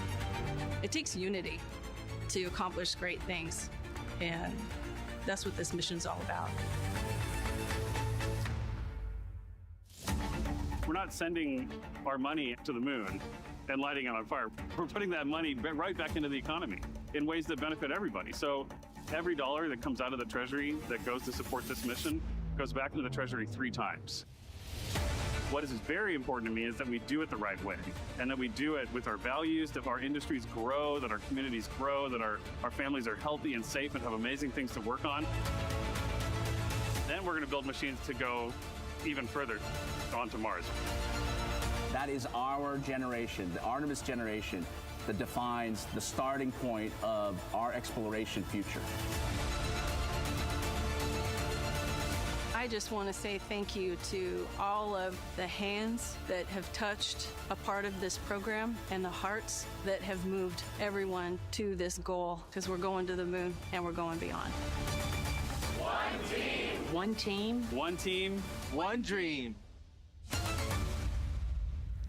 What I really like about that package is, again, just reminding people that this is spurring so many jobs across the country. Yeah, across the country and across the world, right? The whole world has a part of this. The Artemis Accords are signed by over 40, 50 different countries. And so, yeah, we're taking all of the taxpayers' money and we're putting it right back into the jobs here in the U.S. And the money, too. You know, when we have more disposable income because we have good paying jobs, that's money that goes back into our economy as disposable income. So really, it is just an ecosystem that NASA is proud to be a part of. Right. And not only is it about the money and the economy, right, but it's also about the science and what we're going to learn and exploration. You know, on top of all of those things, we benefit the economy as well. Mm-hmm. Obviously, Nicole is a wealth of knowledge. We're very lucky to have her. We're going to be tapping into that knowledge throughout the broadcast, and we have been for now close to 4 hours. So thank you, Nicole. I hope you're holding up okay. Yeah, I'm loving it out here. It's been great. Let's learn a little bit more about Nicole. Her first mission to space was actually last March. She launched from here at Kennedy Space Center as pilot of NASA's SpaceX Crew 10 mission to the International Space Station. And what a beautiful launch that was. She spent 148 days in space conducting science experiments that could benefit us on Earth. For example, one studied the physics of liquids, which could help researchers deliver medicines more effectively. She also conducted an almost 6-hour spacewalk to help upgrade the orbiting lab's power system. Nicole is a lieutenant colonel in the U.S. Air Force and flew one of its most advanced aircraft. She was born in San Diego, California, and is a twin. That's a cute photo of the two of you. Oh, that one too. Young explorers, yeah. Yes, yes. That's so great to just see how far you've come. Again, I think that speaks to what we've been saying. Like, you know, just if you're passionate about something, go for it and see where that takes you. Yeah, I think that's a great example. You know, I was a serious little kid with really high goals and just kept working hard and never got bumped off the path and ended up here. And I think it's a testament to the human, like we talked about, if you're willing to work hard, be a good team player, you can really get anywhere you want in life. And that's what I love to talk about. Christina has mentioned similar things. And so it's been kind of a theme for the day. Yeah, definitely a theme for the day, a theme for the team. The team has said the same, the crew has said the same sort of things. So absolutely, Nicole, thank you so much for being here. And hopefully only a little bit more until launch today. Hopefully. So today's Artemis II test flight will mark only the 7th time NASA astronauts will launch on a new NASA spacecraft designed for crew. And then controlling the flight will be Mission Control in Houston. Our Gary Jordan is inside with flight controllers. Hey, Gary. Hey, Megan, you are right. This is a significant milestone, and we may be putting the names of a few more astronauts in the history books today. The Artemis II crew is set to launch today will join a select list of humans to fly in a spacecraft for the very first time. And Artemis II, like missions before it, is a test mission. During ascent, the crew and the teams here in the room are prepared for a variety of scenarios. Some of these will be called out directly by Capcom Stan Love during ascent, and some are a little more subtle. These calls can be split into two categories: alternate main engine cutoff or MECO targets, and aborts. First, there are two alternate MECO targets, or AMTs. These note milestones to give flight control teams and astronauts an idea of what would happen after that moment should the core stage lose one of the main engines. First is AMT low. You won't hear it called out by the crew or Capcom, since this happens right at liftoff. If the core stage loses one engine at this moment, an abort once around option could be made at main engine cutoff, meaning the crew could target a splashdown in the Pacific. The second is AMT high, which would be called out by Capcom's Stan Love around 22 seconds. After this moment, if the core stage loses an engine, we can still pursue an alternate mission in low Earth orbit to accomplish some of the test objectives. And at about 5 minutes, 16 seconds into the flight, you'll hear the call 3-engine press. This is a good moment. After this point, if the core stage loses an engine, we can still make a nominal main engine cutoff and pursue a moon mission as expected. Again, these MECO targets give the flight control teams and crew an idea of what lies ahead should one main engine be lost, but assumes we are otherwise continuing to a main engine cutoff target. This differs from an abort, where the Orion capsule separates from the Space Launch System prior to the planned separation time. There are abort options at every moment that integrity is attached to the Space Launch System, from the pad to more than 3 hours into the mission. During the first 8 or so minutes of powered flight, there are 3 abort options. First is the use of the launch abort system, which you see at the very top of the rocket and here in the White Room, where the hatch is open and teams are working to close it. This particular abort capability can be used from here at the pad through roughly 3 minutes and 22 seconds into the flight. Next is an untargeted abort splashdown, or UAS. This uses Orion's service module engines to escape the SLS and becomes available immediately after the launch abort system jettisons. Third is an abort once around, or AOA. You'll hear Capcom Stan Love call AOA open around 7 minutes 30 seconds into the flight. This also uses the service module engines, but the burn profile is a bit different to aim for a splashdown in the Pacific after one trip around the Earth. NASA's expedited recovery teams are staged off the coast of San Diego to get to the crew and integrity quickly for this abort option. An AOA option continues to be available until solar arrays are deployed on the Orion service module a little more than 30 minutes into the mission. At this point, an abort to orbit, or ATO option, becomes available until separation from the upper stage around 3 hours and 23 minutes.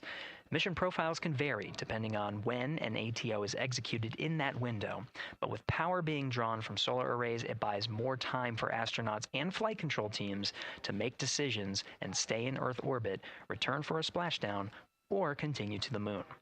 The Artemis II crew and flight control teams are well trained on all of these scenarios, and the calls you'll hear to the crew on Orion to Earth may help them be in a ready state for whatever challenge may come their way. At this time, we're not tracking any significant issues here in mission control in Houston, Texas. That would be showstoppers for today's launch. We're continuing to, of course, monitor the countdown along the way MS1, and make sure all systems are go for when we reach T0. With that, I'll send it back to you, Megan, at the Kennedy Space Center. All right, we are ready for another reading if you are ready over there. Yes, sir. CBA is steady at 2,600 PSI. All right, copy that. And you know, the more times we ask you to do that, the closer we get to launch, so that's a good thing. Copy. You heard it there from NASA Test Director Jeff Spaulding. The more that they keep on asking her how the pressure is holding in the counterbalance assembly mechanism is a good thing, because it means we are getting closer to launch. So that's amazing news over the loops that we just heard on Orion to Earth 1. Again, that communication channel with the crew. But now I want to get back over to Daryl with the launch team. He has an update now on the flight termination system that the team was tracking. All right. Thank you very much, Megan. And we're getting an update now from the launch team as we speak.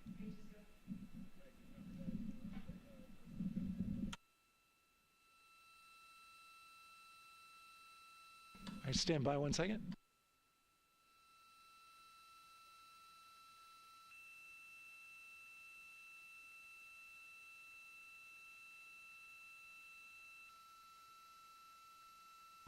Okay.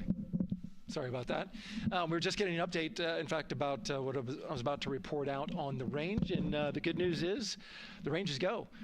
So we reported that they were working to verify their equipment regarding the FTS system. And they asked for a little of that verification work to be done by one of the FTS engineers here in the firing room. He went out to the VAB to get some legacy hardware to help out with it. But in the end, this is a fix that the range had come up with to get clearance, to clear the range rather, and to as well work the FTS system. And so now they are go. Again, the range is go. That is no longer a constraint. And so you combine that with the fact that the rocket and the ground systems here also working, no constraints, clear board here is great news. So again, the range is green, and we're continuing to work through the countdown. We got a weather update that came in to the launch director from Launch Weather Officer Mark Berger. He reported out that there's still a little bit of feisty weather activity that's happening up in the Titusville area. That's the city neighboring the Kennedy Space Center. Those showers had passed over Kennedy, and then now they're currently over in Titusville, currently still within that mile kind of constraint of flight through precipitation rule. But we're still far enough from the window that it looks like it won't be an issue. And in fact, we're seeing some good sunlight now breaking through onto the launch pad. As you can see, it's actually shining on the other side of the rocket here. But to the west, we're starting to see some of that clearing that was forecast. And so the launch weather officer held his forecast for 80% go for flight during our launch window tonight, which, as a reminder, is 6:24 p.m. Eastern Time until 8:24 p.m. Eastern Time.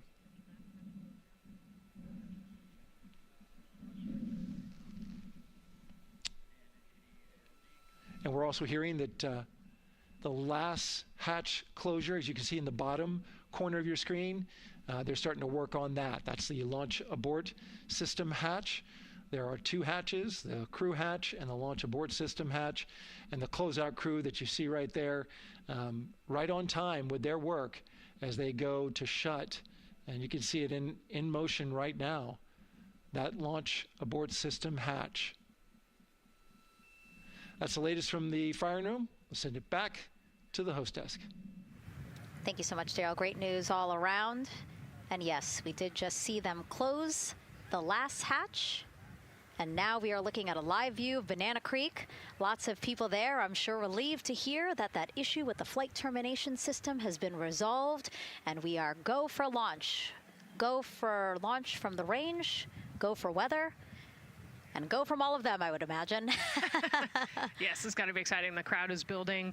And as Daryl said, you can start to see the sun poking out here, and we can see all the clouds are moving north and moving away from us. So it's all good news. And so as we know, we have our Leah Martin down there at the Banana Creek viewing location, and she's standing by with some other guests. Hey, Megan, I don't know if you heard that huge cheer just now. If you heard a big rumble, as soon as Daryl said that the range was clear for launch, everybody clapped. It was super excited as we get to do some final countdowns. Standing next to me, I have Hudson and Maddox, the son of brothers here. And I asked you a little bit earlier, how excited are you to be here for launch? What did you say? I'm very excited.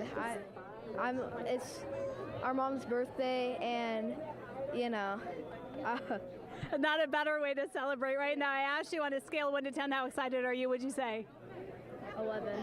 Yeah, 11. I'm very excited. Super excited. Yeah. So, Megan, we've been watching the launch broadcast here and hearing some of the questions that you and Nicole have been asking and answering. And I actually wanted to ask these two kids, if you could take a 10-day trip around the moon and take 3 people with you, who'd you take with you?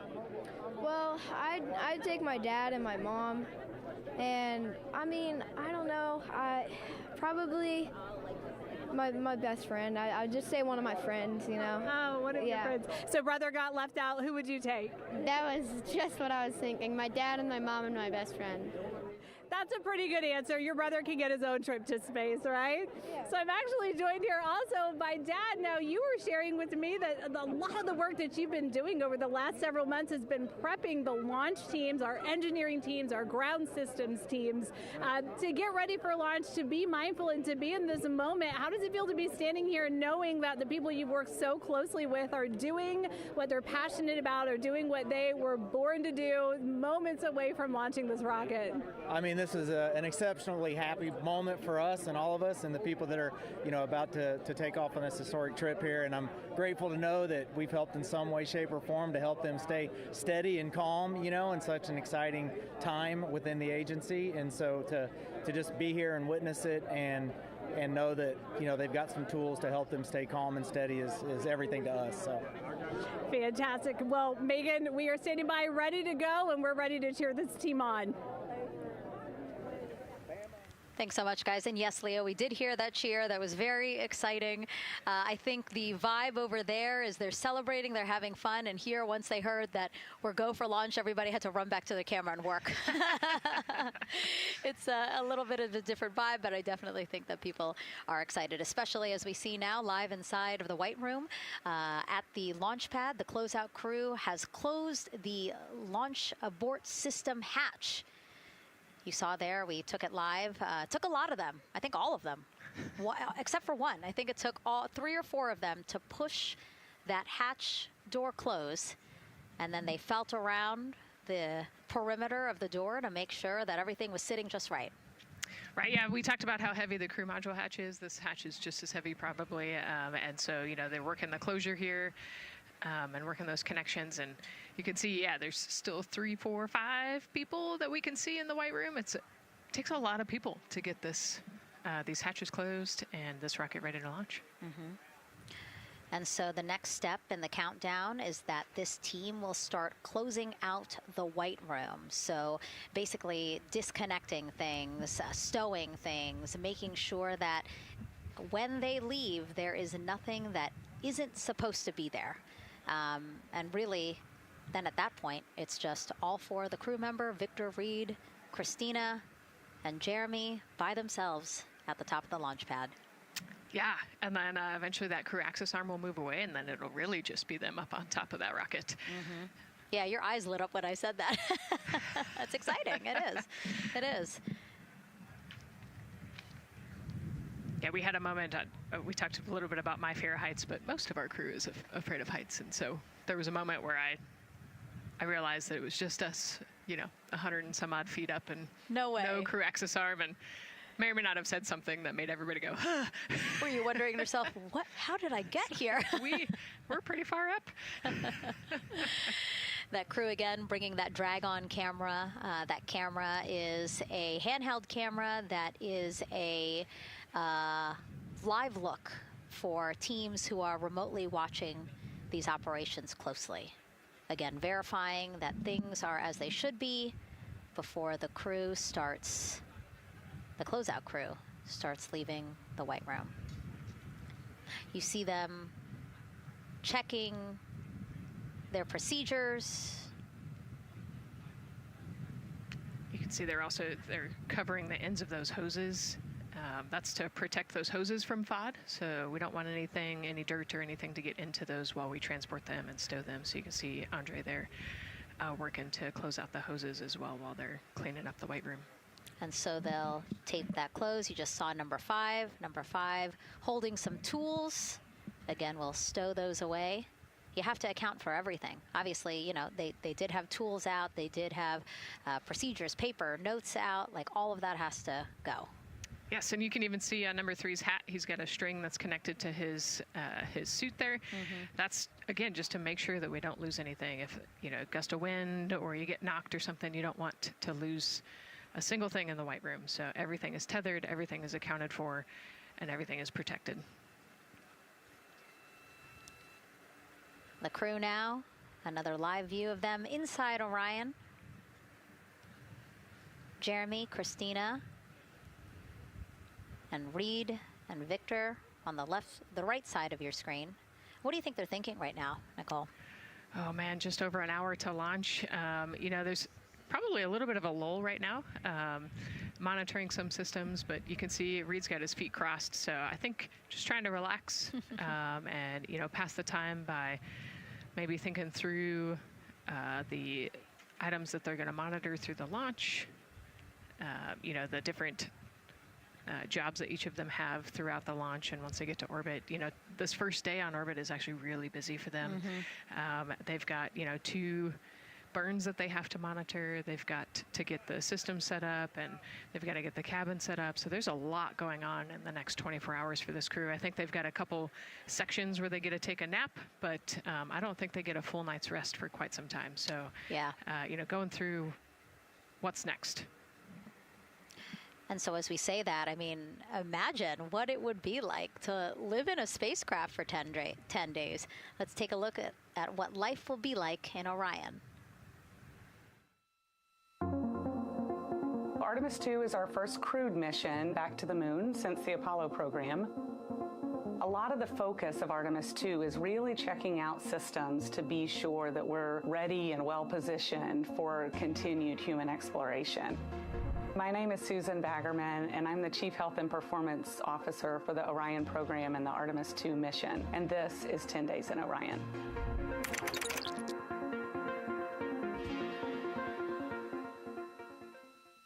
For this mission, the crew will launch in the Orion spacecraft on top of the Space Launch System rocket, or the SLS rocket.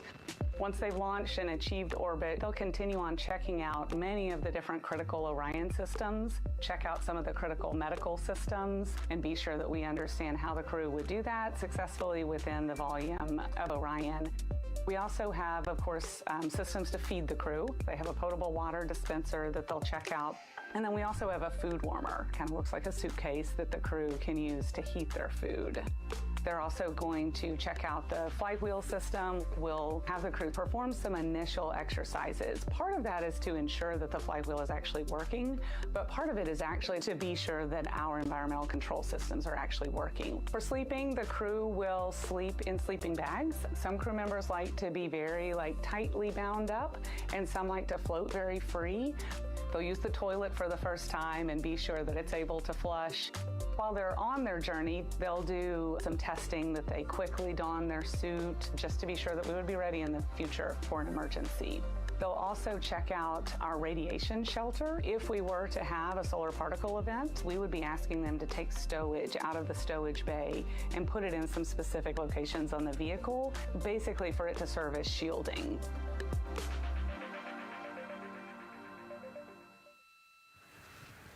And so I want to talk a little bit more about what we just heard in that package. I am interested in the space food.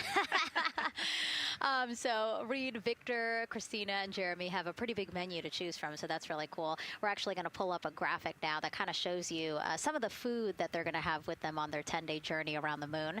We know of more than 10 types of beverages. There's coffee, a mango peach smoothie, apple cider, lemonade. So those all sound delicious. And now I've just remembered I haven't eaten lunch.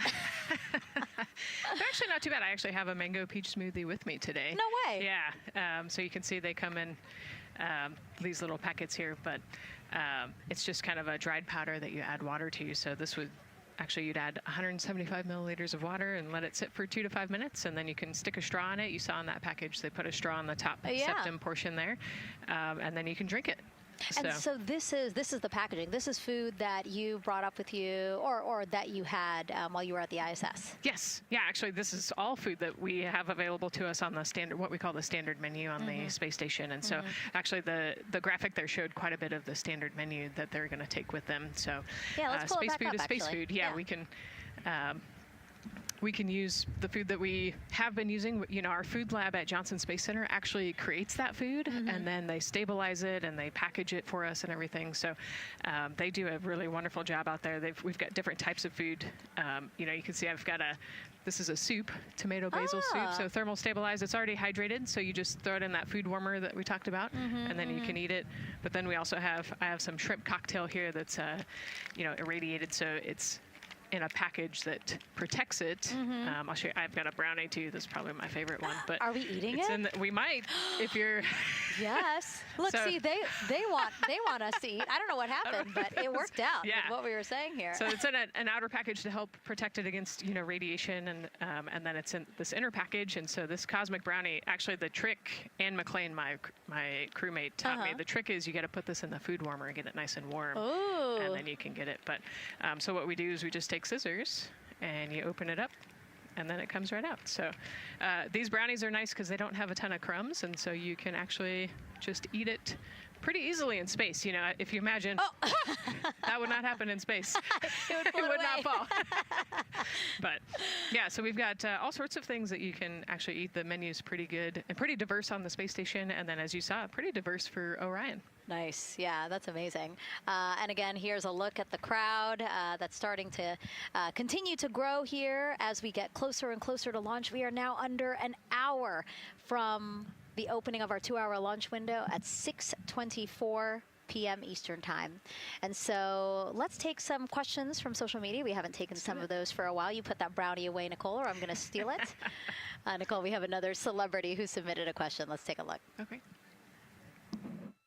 A quick question for the Artemis crew. What food from Earth would you bring with you into space? And why would it be lasagna? Because that's the greatest food. Again, not really a question. Yeah. Because he was like, it's lasagna. It's got to be lasagna. There is lasagna on Space Station, and it wasn't too bad. Probably not my favorite food of all, but yeah, lasagna's not a bad option. It's a high-calorie meal. If you're trying to, carb load for a spacewalk or something, it's a great option. Yeah, I remember Christina saying that her favorite food on the menu, and actually, she was saying that she was getting in trouble because people kept on saying, you can't eat mac and cheese every day, Christina. We mentioned the mac and cheese and brisket earlier. Man, I would put those two on a tortilla. That would be great. That sounds delicious, delicious. Well, thank you so much, everyone, for sending in those questions. For everyone from a 5-year-old that we got a question from to all the way to Roy Woods Jr. there, a comedian. So thank you so much. And if you're just joining us, welcome to the Space Coast of Florida, where we are counting down to liftoff of Artemis II. You see a beautiful aerial shot there of our rocket on the pad. For the first time in more than 50 years, we are sending humans to fly around the moon and back, and we're taking you all of you with us on this next chapter of human spaceflight. I'm NASA's Megan Cruz, and this is NASA astronaut Nicole Ayers. Great to have you here, Nicole. Yes, this has been a beautiful day. Excited. We're continuing to march towards this launch. Yeah, and if all goes as planned, this crew could travel farther from Earth than any other humans before them and see parts of the moon no one has ever laid eyes on. How exciting. Yes. Exciting is an understatement, I think. That's true. We're going to see the far side of the moon for the first time by humans in a long time. It's important. And as the crowd again builds behind us, more activity that you're seeing here at the Kennedy Space Center press site. We also have a ton of people gathering around the world to watch this history-making moment. So let's take a look at those watch parties now. Oh. That crowd has grown. We checked them probably like 30 minutes ago, and it was half that. But again, as we get closer and closer to launch, we are seeing more and more people gather together, wanting to experience this together and not just in a vacuum at home, Yes, this is so exciting. Look at all of those people. Man. And now here we are back in Seattle, the Museum of Flight. Again, people gathered there to show their kid. We see someone walking in the second row there. His first crewed launch to the moon. How exciting. That is exciting. Hello, everyone. Woo. Oh, that's so great. And now let's get you up to speed on what's happened so far. Again, we are now within an hour of the opening of our launch window. So what has been happening so far today? Well, a lot. After waking up and grabbing a bite to eat, our Artemis II crew suited up inside the historic crew quarters, a tradition that dates back decades. Teams helped them into their custom Orion crew survival suits, and just like other crews before them, they gathered around a table for a card game to pass the time, but to also burn off any lingering bad luck before they walked in the footsteps of every NASA astronaut launching from Kennedy Space Center since Apollo 7 in 1968. They walked outside the Neil Armstrong Operations and Checkout Building to greet a crowd of family, friends, supporters before getting into their Astrovan for their security-escorted ride out to historic Launch Complex 39B. They got a close-up look at the SLS rocket, then walked across the crew access arm and climbed one by one inside their Orion spacecraft. After that, teams conducted final checks with the crew before closing both hatches, the crew module hatch, as well as what you're seeing there, the launch abort system hatch. And now we are back live at the pad where the closeout crew is getting ready to leave the White Room.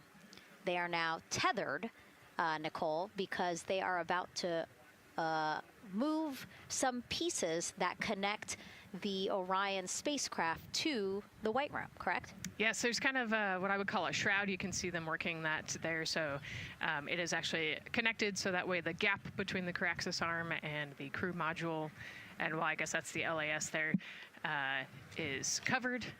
But they're about to remove that so that the crew access arm is not connected to the rocket in any way, so that it can retract here in the next few minutes. And for how we're looking with the launch countdown milestones, let's go to Daryl Nail in the Launch Control Center. All right, thank you very much, Megan. And as you can see there, the finishing touches, as you've been talking about, to the LAS, which brings me to that subject, because we currently are hearing the launch team is working an issue that was reported out with the LAS. At least there's an issue apparently with a battery on the LAS. The engineer who is in charge of the launch abort system sits on console here, reported that a temperature for one of the two LAS batteries is out of range, and although it's not a constraint for launch right now, it would be when that temperature is checked inside of T-minus 6 minutes, which is inside of terminal count.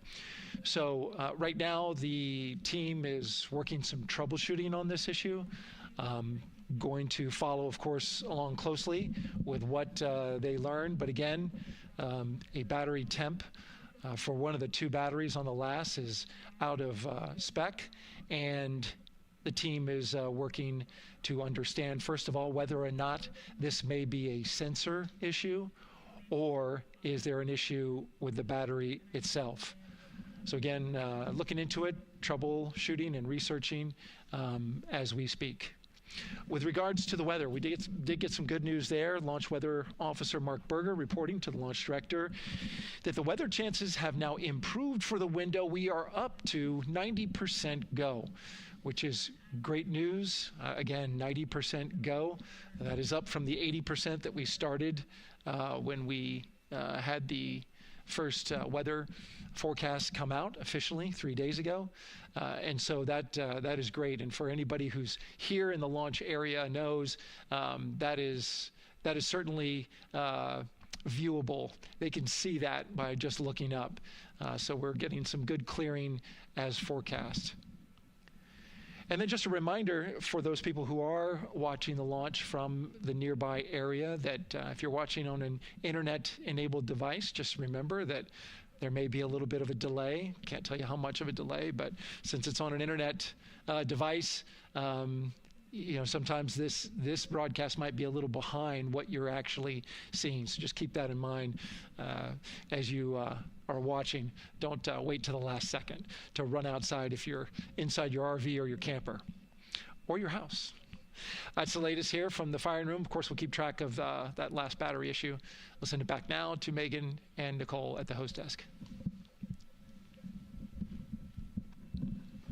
Two of them there had to be tethered to the inside of the White Room, because obviously now we have detached the White Room from the Orion spacecraft. Yes, that view is quite something. Yeah, spectacular. Yep. Oh, no, I'm sorry. I forgot. Nicole's scared of heights. An astronaut afraid of heights is actually not uncommon, as we've learned today. But yes, so obviously, again, things proceeding as As we march closer to the opening of our 2-hour launch window at 6:24 p.m. Eastern Time, again, the closeout crew just finishing up those last couple of things they have to do before leaving the White Room and then leaving the pad, leaving only the 4 Artemis II crew members inside the spacecraft by themselves at the pad. Yeah, and then we'll be curious to follow the battery issue on the LAS as well. I think sometimes it's just a sensor issue, sometimes it's a battery issue. So hopefully they figure that out quickly. Mm-hmm. And so if we can take a shot of the crew inside the capsule, if one's available, why don't we talk a little bit more about each of them? So we have Artemis II Commander Reed Wiseman, Baltimore native, and he's actually, you see his feet in that shot there from inside Orion. He's been in space once before as flight engineer for Expedition 41 aboard the International Space Station from May through November 2014. During the 165-day mission, Reed and his crewmates completed more than 300 science experiments in areas like human physiology, medicine, physical science, earth science, as well as astrophysics. They actually set a milestone for station science by completing a record 82 research hours in a single week. He also served as chief of NASA's astronaut office from December 2020 to December 2022. His 2 daughters were out to wave goodbye to him as he made his way to the launch pad. And again, there's Reed's feet. Reed is the one sitting in the seat to the right, closest to our camera there. So looks like he's relaxed by the body language of his feet.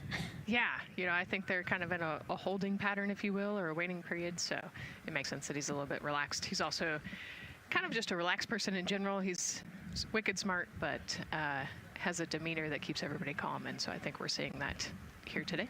And so in this shot, Reed is the one sitting on the left, and to his right, Artemis II pilot Victor Glover. NASA selected the California native as an astronaut in 2013, and at the time he was actually serving as a legislative fellow in the United States Senate. His first trip to space, November 2020, pilot of NASA's SpaceX Crew 1 mission. That was the first operational mission of NASA's Commercial Crew program, which resumed launching American rockets from American soil to the International Space Station since the end of the shuttle program. Victor is a U.S. Navy captain and naval aviator who served as a test pilot, racking up more than 3,500 flight hours in more than 40 different aircraft. So again, he probably feels pretty at home in the pilot seat of Artemis II. Yeah, I think he does. He got to say goodbye to his wife and 4 kids.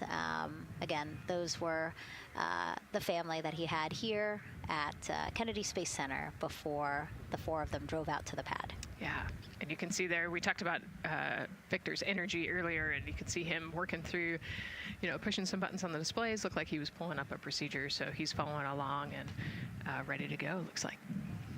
And then mission specialist Christina Cook, sitting on the upper left-hand corner of the screen there, native of Grand Rapids, Michigan, was selected to the Astronaut Corps in 2013, same class as Victor, served as flight engineer on the International Space Station from March 2019 to February 2020. During that time, she set a record for the longest single spaceflight by a woman with a total of 328 consecutive days in space. How cool. She also participated in the first ever all-female spacewalk. And before becoming an astronaut, Christina helped build space science instruments and led scientific fieldwork in some of the most remote environments on the planet. Her hobbies include surfing, rock climbing, and community CDR, service, yoga, and photography. Go ahead, NCD. Those couple of suppressed overvolt messages, we're going to go ahead and clear those off your screen. We see them and we copy. All right. NASA test director. We're still working here, trying to get through everything. So we're getting close, and then trying to talk that other issue that we just picked up a little bit ago. But I think work-wise, we're doing really well. Sounds good, NCD. We're doing great on board. Glad to hear it. NASA test director giving an update to the crew. Some messages flashed on their displays. Just wanted to say that they didn't have to worry about that. We're going to clear that. And that also just reassuring the crew, again, that they are tracking and working the issue with the launch abort system battery.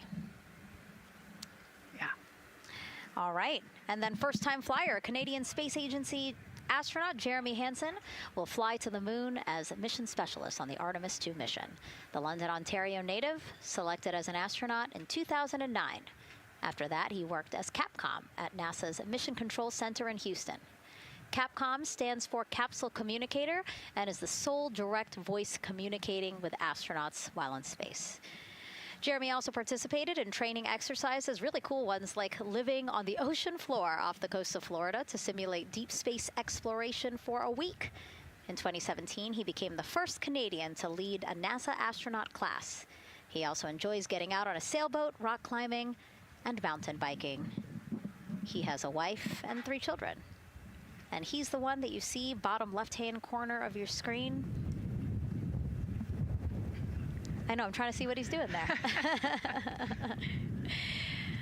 Christina's looking too. And so there is your Artemis II crew inside the Orion spacecraft. And this is actually the 7th time NASA astronauts will launch on a new NASA spacecraft designed for crew. And if you're wondering about the first 6 crewed test flights, here they are.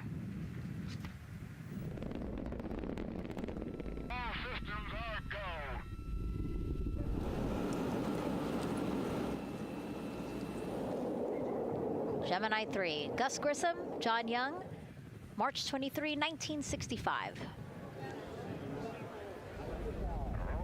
Apollo 7, Wally Schirra, Don Isley, Walt Cunningham, October 11, 1968. Space Transportation System, or STS-1, John Young, Robert Crippen, April 12, 1981. Then NASA's SpaceX Demo 2, Doug Hurley, Bob Behnken, May 30th, 2020, followed by NASA's Boeing crew flight tests. Butch Wilmore, Sonny Williams, June 5th, 2024. And now, Artemis II with Reed, Victor, Christina, and Jeremy. It is really surprising, honestly, to hear that through all these decades, through all these launches we've had, this is only our 7th new vehicle that we're testing for crew. Yeah, you know, we have so many different missions that we think about and we talk about, but really 7 vehicles that we've tested and that we're flying. You know, I like to think of spaceflight really as a permanent test, right? We have, you know, hundreds of missions or so. You know, an airplane that gets tested and then flown has thousands of data points. And so really spaceflight is always going to be in the test field. And I think it's important to remember that, especially as we put humans on rockets that we never have before, or for the 7th time we start a new vehicle and a new mission. Just getting word now that White Room closeouts are complete. And so the closeout crew is preparing to leave the pad. It's exciting stuff. We are making good time, and the closeout crew is doing really well. 41 minutes, 43 seconds and counting until the opening of our window. And Artemis II is a 10-day mission that will send the 4-person crew on a journey around the moon and back to Earth. It will be a critical step towards future lunar and Mars missions.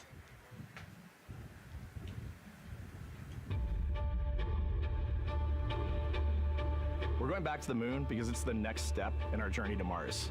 We need to go explore the moon. There's vast regions of unexplored areas with the coldest, darkest places in our solar system. This is a test mission, and when we get off the planet, we might come right back home. We might spend 3 or 4 days around Earth. We might go to the moon. That's where we want to go, but it is a test mission, and we are ready for every scenario as we ride this amazing space launch system in the Orion spacecraft. But another reason we're going back to the moon is to fulfill NASA's mission, which is to explore the unknown in air and space, to innovate for the benefit of humanity, and to inspire the world through discovery. And when we succeed and when we accomplish the things that we set out to accomplish, that inspiration not only can set up new things to happen, but it also is a reminder in tough times that we're capable of doing great things when we work together. The thing I love about the moon is that it's not just a beacon for exploration and this platform of possibilities for incredible missions like this, but it has benefits. That's actually why we're racing towards it. Those benefits are really wide in nature. You have everything from innovation, technology development, not only for future missions going deeper into the solar system, but technologies that come back to Earth. You have inspiration, a whole generation of people starting this pipeline of STEM workers and manufacturers and operators that are excited to see what you can do when you work hard and you come together as a team.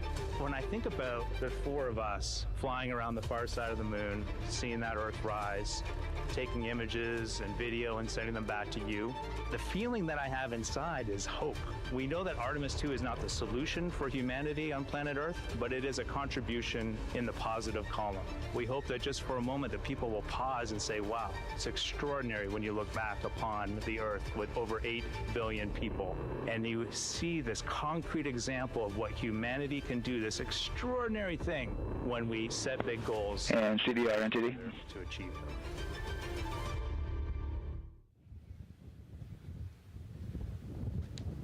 And so Mission Control Houston will control the flight of Orion after a liftoff here at Kennedy Space Center.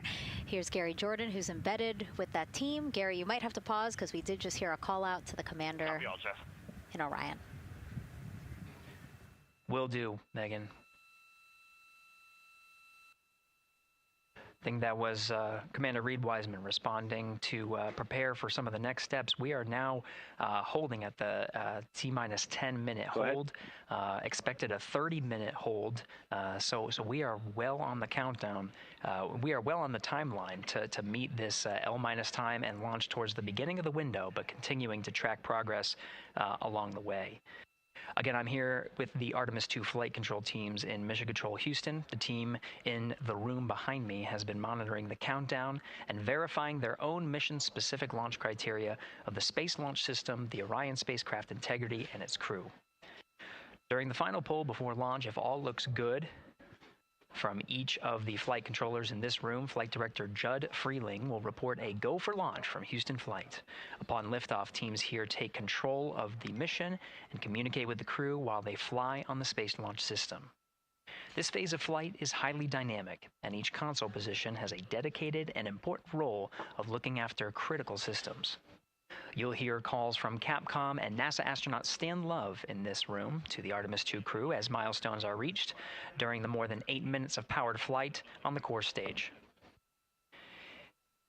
Liftoff and ascent are just the beginning. This room will be staffed around the clock over the next 10 days to oversee every moment of the mission through splashdown.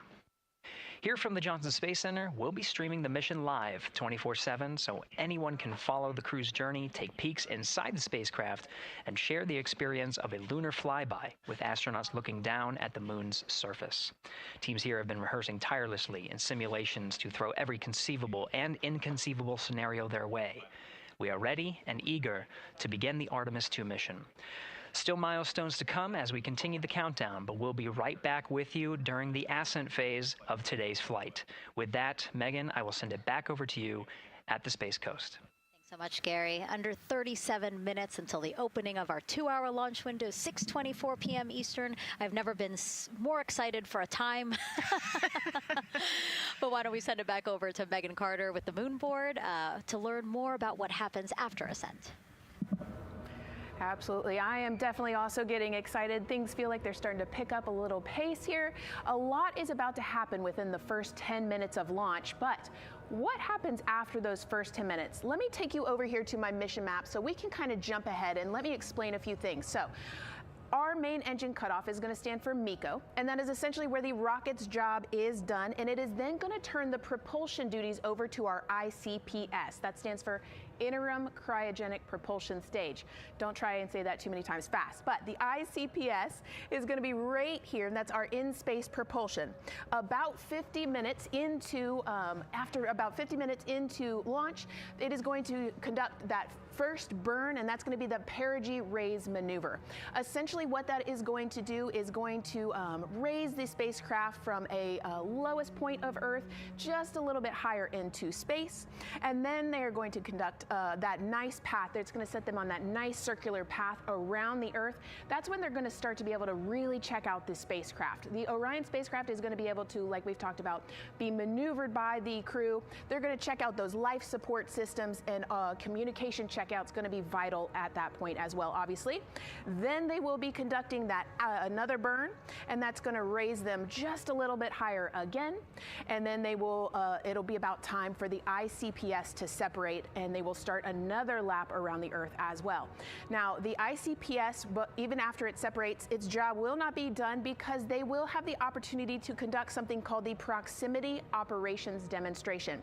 And this is going to be really important for our future lunar missions because the ICPS actually has a target on it, and the crew is going to have the opportunity to manually maneuver these spacecraft like we've mentioned and practice those docking maneuvers. Now, obviously, they will not be docking for this mission, but that is, again, going to be critical for those lunar missions in the future. Now, all right, after that ICPS has separated and they've done that second lap, they're going to conduct 2 more burns. And what these burns are going to do is set them up to the high enough orbit and a fast enough speed in order to conduct the translunar injection. This is going to be that critical moment and that critical milestone where they are going to produce about 6,000 pounds of thrust. And this is that point that is going to take them out of low Earth orbit into deep space, and it's going to set them on that nice path towards that lunar flyby. And I know we have talked a little bit about why this could be a record-breaking flyby and journey to the moon. And with that, I'm going to turn it back over to Megan so she can tell us just why. Yeah, she's talking about the distance record set by the Apollo 13 astronauts in 1970. They were 248,655 miles away from Earth, and this Artemis II crew might surpass that on flight day 6 when they fly around the moon by more than 4,000 miles. Yeah, it's a long ways. It's tough to fathom 250,000 miles from Earth, right? I mean, space, the space station is only 250 miles, and so we're going, I don't want to do the public math, but we're going much further than that. But it's important, right? Because we want to get back to the moon. We want to see the surface. We want to see the far side of the moon. And the way we do that is by breaking distance records. Yeah, and the exact distance record depends on exactly when they launched, like the time, the day. So we'll learn more as we go into this 10-day mission with the Artemis II crew. But here we are, 32 minutes, 50 seconds and counting from the opening of our launch window. Feels really, really surreal here as more and more people come to gather on the press site lawn here at Kennedy Space Center. Why don't we take a look at this video that we have here? Some familiar faces who wanted to wish our Artemis II crew a safe journey. Reed, Victor, Christina, and Jeremy, you are the real deal.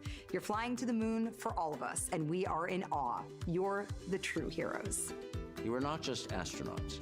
You are pioneers, venturing deeper into the unknown. But you are not alone. We will be all cheering you on from planet Earth. Hey, I'm Victor Wembanyama, and I play basketball in the NBA. But I'm not only interested in shooting hoops. I'm also interested in shooting stars, dark matter, and all other types of astronomical phenomenon. And to the Artemis II astronauts who are shooting for the moon, I wish them good luck and Godspeed. Hi everybody, I'm Ryan Gosling, and I play a biologist who goes to space to save the planet in the film Project Hail Mary. But the Artemis II astronauts are going to space for real, and they will travel farther from Earth than any humans in history.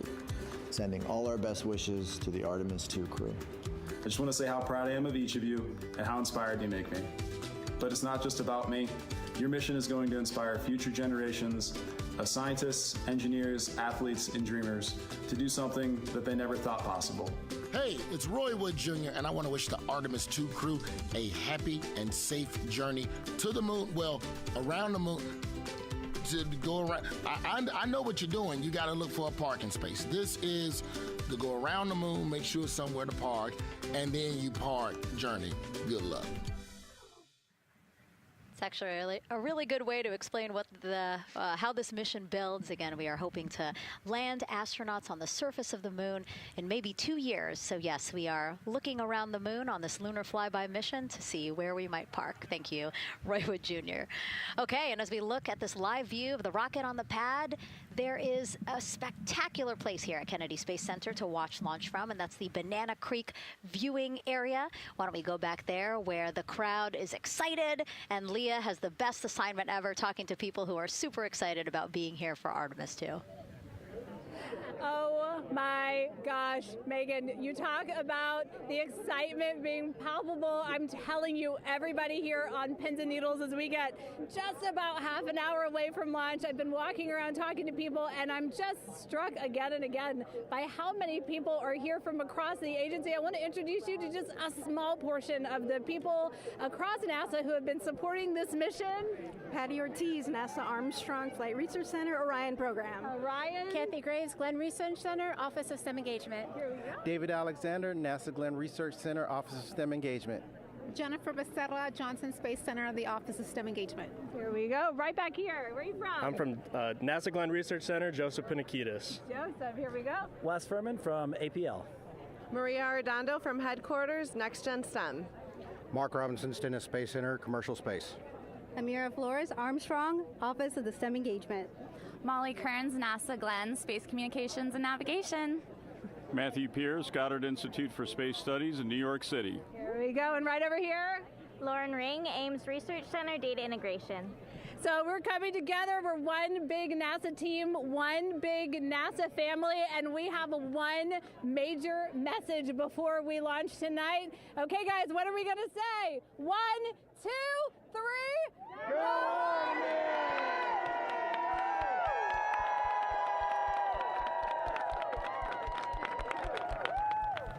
Oh my gosh, that made me so emotional. That was so inspiring to see. I mean, wow, yeah, that was great.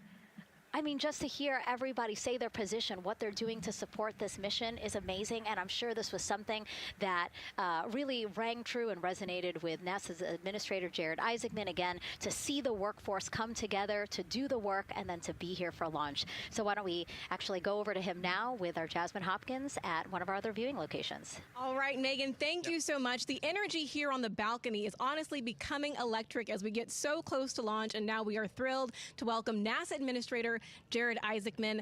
Jared, we're really entering a golden age of exploration. How will Artemis II set the pace for the coming years? Well, I mean, Artemis II is the opening act, right? This is the test mission. This is getting very comfortable with the SLS rocket, the Orion spacecraft. No humans have ever flown on this before, right? And we're going to put it through its paces. We'll go into Earth orbit for a little bit, make sure Orion's doing okay, and then we are sending them, right? We're going to send them farther into space than any humans might have gone before, 250,000 miles away, and it's going to set up for the subsequent missions. That's why we're going into the golden age of science and discovery right now, because you're going to see moon rocket launch in 2027 when we do our testing with the lander. We're going to go for the landing on Artemis IV in 2028, and in parallel, we're going to build the moon base, right? And that is going to be filled with science discovery and tech demonstrations that's going to support the enduring presence we're trying to create on the surface. Absolutely. So honestly, history-making years ahead of us, you know, with Artemis 3 and 4. But first is Artemis 2. What will be our single greatest takeaway from this mission? Well, I'll tell you, I mean, after ignition, to me, the moment that I'm going to be most excited for is splashdown. There's no question about that. Good shoots coming down off the West Coast. But look, I think the takeaway from this is gaining extreme comfort in the Orion spacecraft, right? I mean, this is very different than what we've done for more than a half century, right? I mean, the velocities that spacecraft is going to re-enter at, it's going to be new territory for us. We want to get our arms around that completely. So I would say the performance of SLS plus Orion is everything on this one. We want to make sure we do it in as a safe way as we possibly can, understanding what we are undertaking right here, bring our crew back, learn as much as we can from the vehicle, set up for Artemis 3 in 2027. Right. And Administrator, we've actually had a pretty young audience today here, some kids running around the balcony. How do you hope Artemis 2 inspires that next generation? You know, I talk about this all the time. Like, you know, one of our overarching KPIs that we should always be tracking is the number of people living and working in space. Well, you know what's another strong number 2 on that one?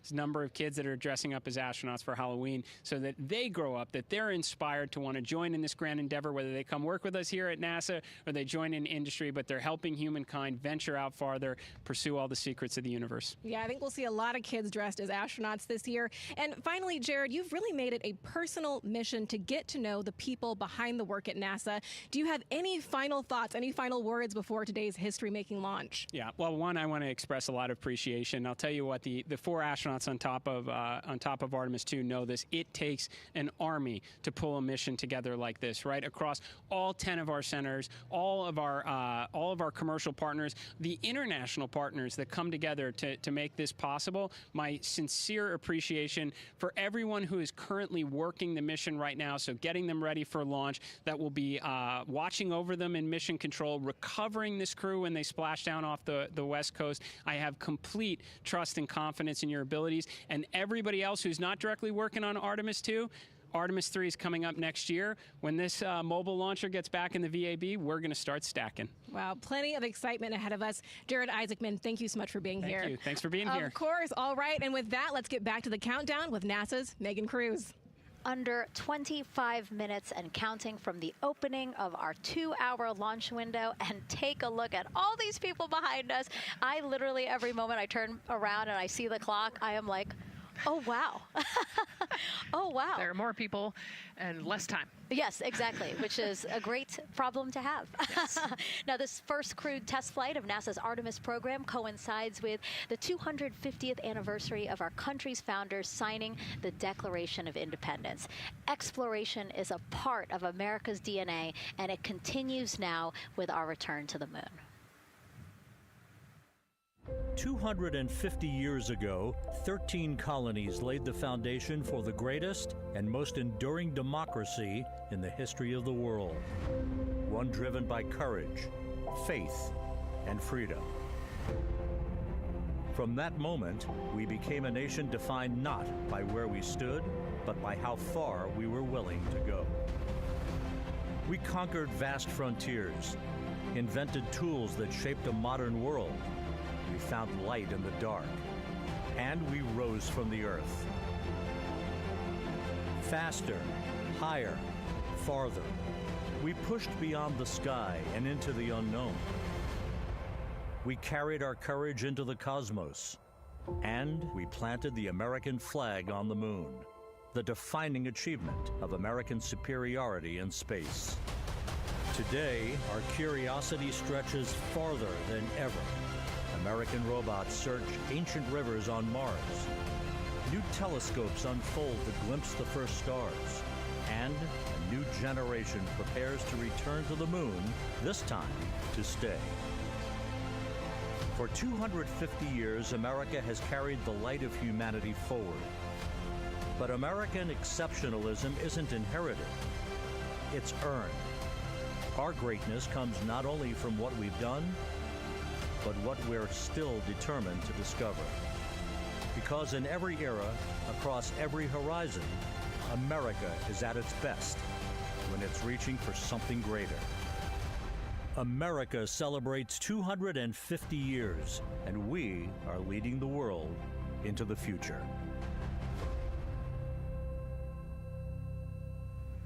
22 minutes, 15 seconds and counting from Artemis II, NASA's boldest test flight in a generation.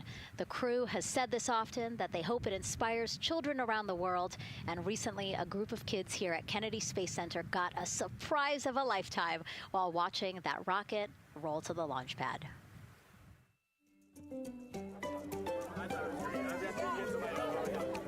Tell me what color it is.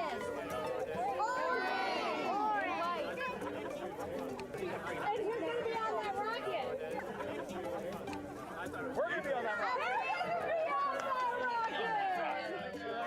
I can make it a little bit longer. Did you see it? Okay, so everybody's looking at the rocket because it is kind of cool and impressive. One of the coolest things happening over there right now, though, is it's on top of a giant tractor. Doesn't all food come in like tubes? It's in these like little plastic bags. You have to like rehydrate it. Sushi. There's not. I haven't seen sushi in space. It's probably hard to keep that Directed sushi mashed together.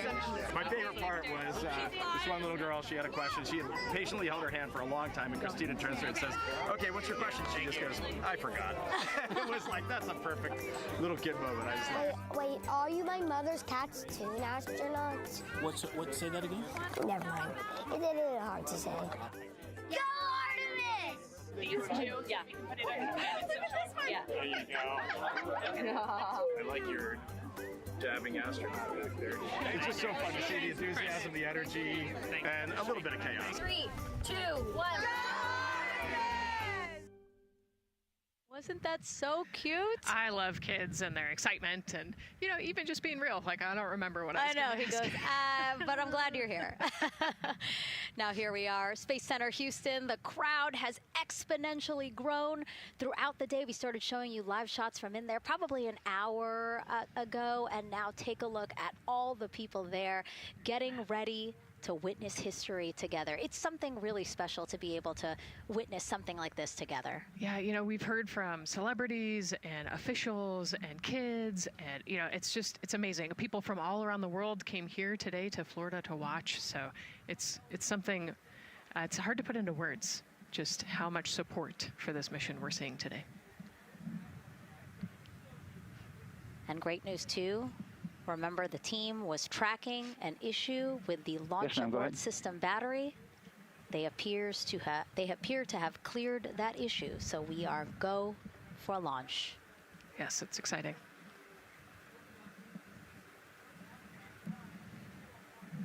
U.S. Space and Rocket Center here, Huntsville, Alabama, waving to the Artemis II crew sitting right there inside Orion. Inside of 20 minutes from the opening of our launch window, and right now we are targeting the top of that launch window, so we could be launching here in about 19 minutes, Nicole. Wow, I don't know if I expected this today. I'm excited, and I'm glad they were able to clear the problem with the battery on the LAS, and everything has gone really smoothly today. It's been great. The weather cleared up. It's a beautiful day for a launch. And so now, as we are so close to possibly launch now, just what are your final thoughts as we are about to embark on a mission back to the moon, the first time in more than 50 years?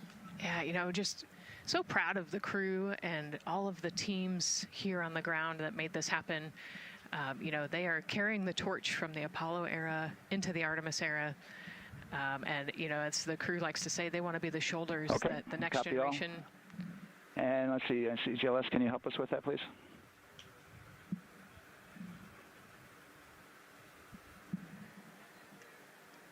They want to be the crew wants to be the shoulders that the next generation can climb on. 001. I think it's in their patch. We're going for all. It's in the name of their capsule, integrity, representing humility and the professionalism of everyone that got them there today. So proud of them. We love them. We're excited for them, and we cannot wait to see what they see. Just leveraging everything we've learned so far as an agency, taking us from Apollo now to the launch pad here, 39B, with Orion and SLS poised to again fly us into the history books. And before we leave you now here at the host desk to get back into operations, we just wanted to answer one question for you guys. We asked you earlier on today, what are you most excited for? And we asked you to go vote on Instagram and Twitch. Instagram, you guys said launch. Twitch, you guys said lunar flyby. So I think you guys will all be very excited since we are now about 17 minutes from the opening of our launch window today. And so with that, as we approach terminal count, let's send it back to Daryl Nail in Firing Room 1. Daryl. All right, thank you, Megan and Nicole, and just want to give you an update on the launch abort system that you just reported that they cleared.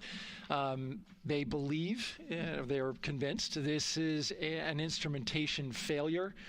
So there are 2 batteries on the LAS. The LAS, of course, and with the help of my 2-year-old son's model rocket, Daniel said I could use this, so it's okay. The LAS is right here. It's the tower above Orion. Orion capsule is inside of here. It's used to pull Orion off the rocket in case something's going on with the rocket, either on the pad or in flight. 2 batteries are bad. Well, I'm sorry, one of the 2 batteries reported an out-of-family temperature, and it was very much out of family. And so they checked their data going back into the vehicle assembly building where they recharged the batteries and worked on them. And they have good, solid data, they reported, that tells them that this is an instrumentation failure, that there's something wrong with the sensor. And so they took it before the mission management team, which has to accept the risk, any changes to launch commit criteria. criteria, which this would be one, and they all fully accepted it. So now we are clear as far as that constraint is concerned. And one quick thing as we count down now, we are getting into the final minutes before liftoff. There's a 2-hour window. We haven't quite set the T0 yet, but this is a list of the cutouts. There are 150 cutouts that are included for this 2-hour launch window. And that's important. They're in very small print. That's important because there's basically 16 minutes inside this window that they cannot launch. And these are because of small things flying in orbit. There's a lot more things in orbit than there were back in Artemis I when we had 35 to 40 cutouts. For that reason, because of these 156 cutouts, they're going to be managing the launch window as we go forward. So they may have to wait out one of these cutouts. They range in time between 2 seconds to 23 seconds, but you'll hear the NASA test director talk through that. We're getting ready to merge that loop from NASA test director Jeff Spaulding.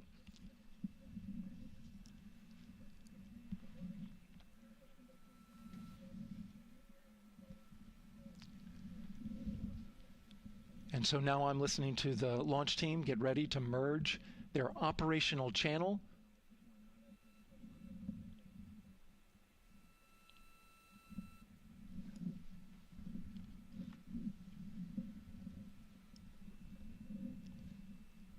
We're now entering one of the most consequential phases of launch day, and that's terminal count, the final 10 minutes. And OTC, NTD on 212 for comm check?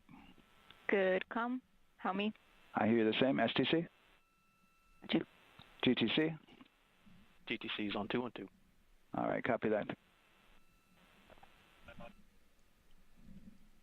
NASA Test Director Jeff Spaulding confirming communications with his team.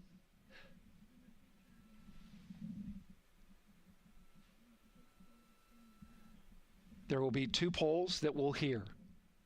One from Spaulding, the NASA Test Director, confirming the ground systems and the launch team are ready to proceed.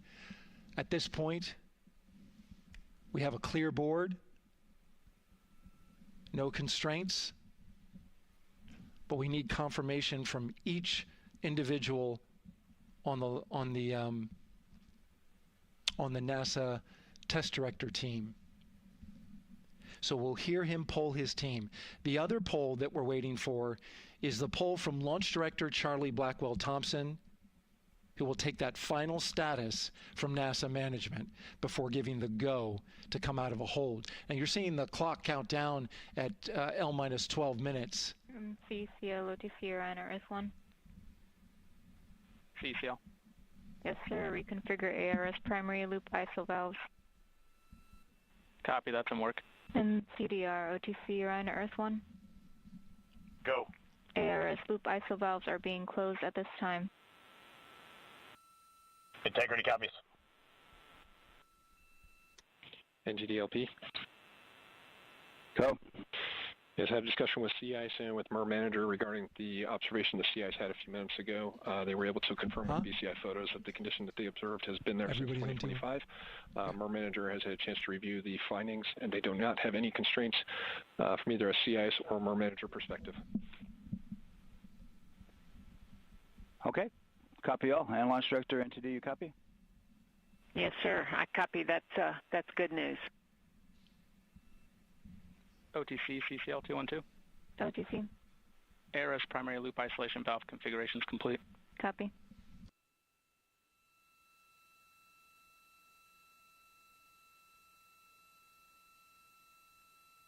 And CGLS NTD, cancel pending, please.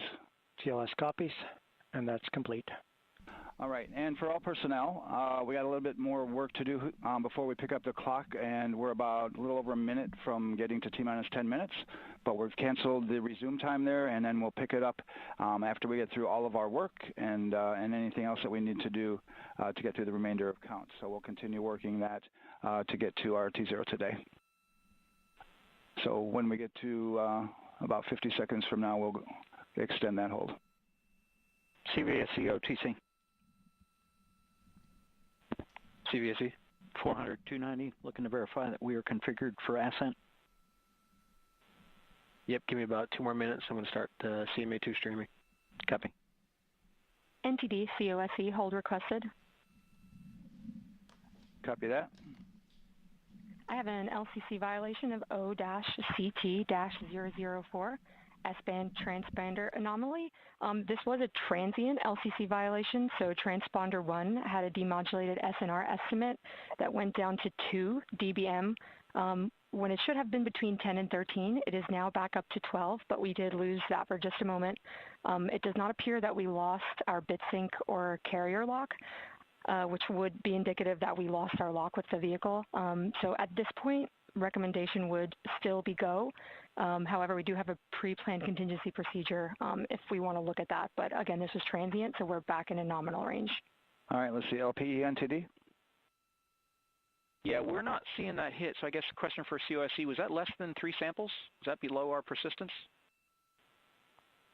Stand by, let me look. It did look like it did persist for several seconds on mine, but let me take a look at the number of samples. Could I get a repeat on the affected LCC, please? Yes, ma'am. That's going to be O-CT-004. Thank you.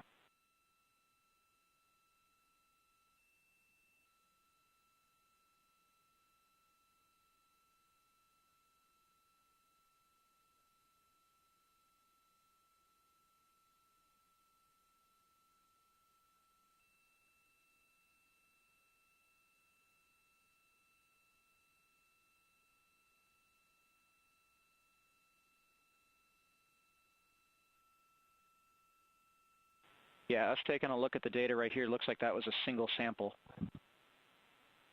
Yeah, copy that. RFTS does report that they also lost lock for about 5 seconds. So I would love to ask KUS and see if they also lost lock with the vehicle for any extended amount of period.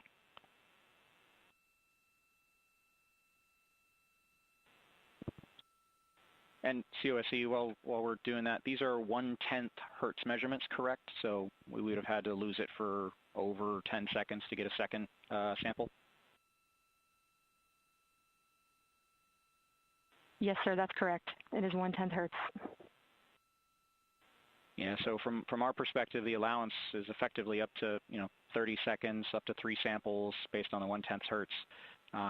This is not an LCC violation, I believe. Yes, sir, I would agree with that at this point. Copy that. We're checking with KUS on 232. I don't think they have 212 access. We're trying to verify, but it sounds like they have a loss of lock as well. About 2 seconds. Okay. And I guess for both KUS and COSE, do we have lock now? That's affirmed. We do have lock for COSE.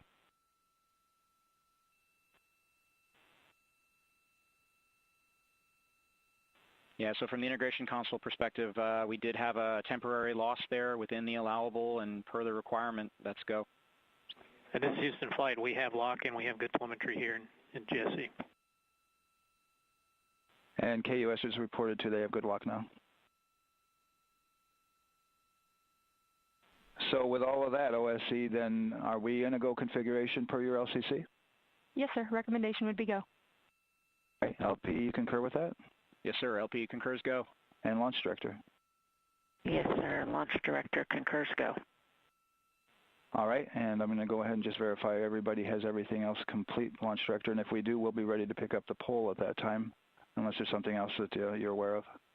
No, sir. Let's verify all our work is complete, and I would like one last check of our constraints list. All right, let's see. OTC, are you still waiting for ComConfig, or are you? That is affirmed, sir. Okay, yeah, you on the open item? Yeah, OTC, this is CVSC. That 400 step 290 is complete. Copy. Okay, so OTC, you're complete with all of your work? That's affirmed. All right, copy that. STC? STC is complete. And GTC? GTC is complete. Okay, excellent. All right, and LPE, just want to verify we have no open constraints at this time. No open constraints. We have a clear board, sir. Okay, tracking the same here.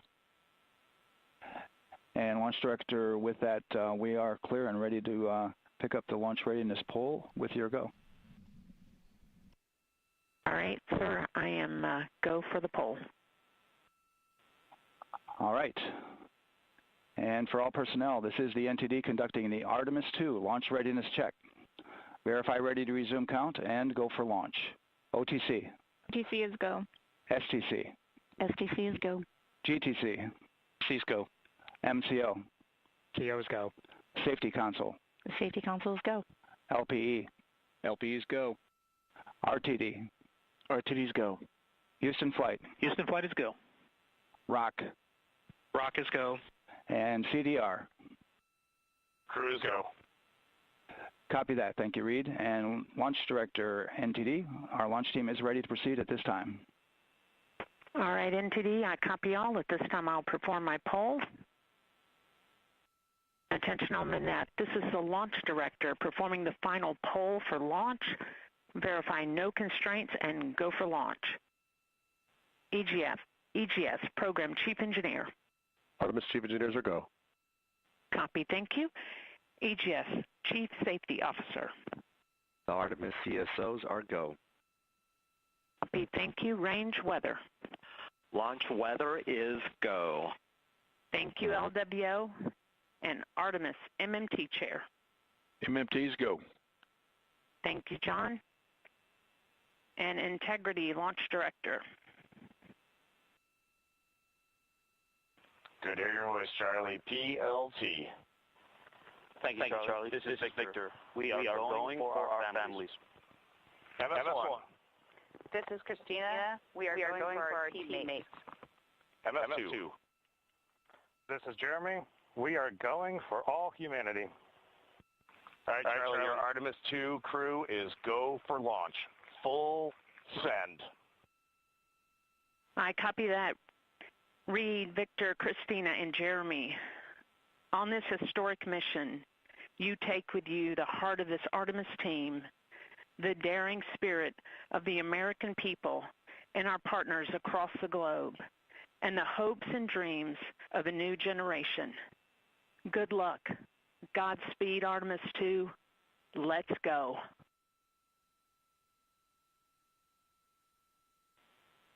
And NTD Launch Director.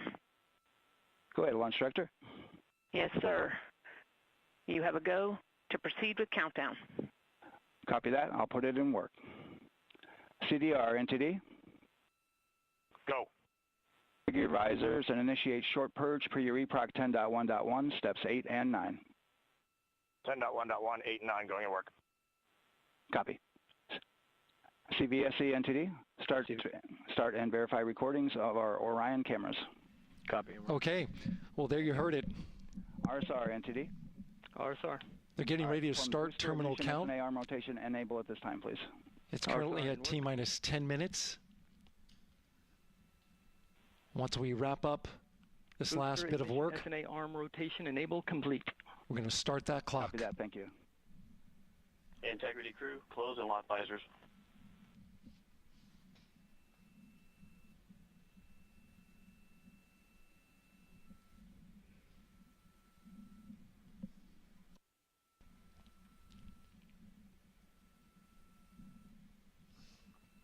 You heard an issue, worked in real time with telemetry lock on the Orion. It was transitory. It was very short. They checked the data, confirmed that they had a good lock. This was with the S-band transmitter on the Orion. Worked through that issue, looked at the data, and cleared it. All with the world watching. Impressive work by the launch team. So we have a 2-hour window, which starts in just a few minutes at 6:24 p.m. Eastern Time and goes until 8:24 p.m. Eastern Time. And ECL NTD will be waiting for your verification on the short purge. ECL copies. And for all personnel, once we get that short purge verification, we'll verify that we are clear to go, and then we'll proceed with the terminal count.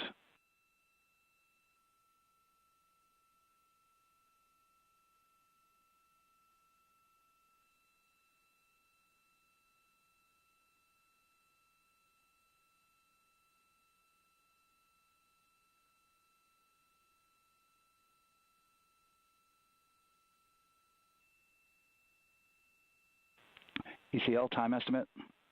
About a minute. Copy.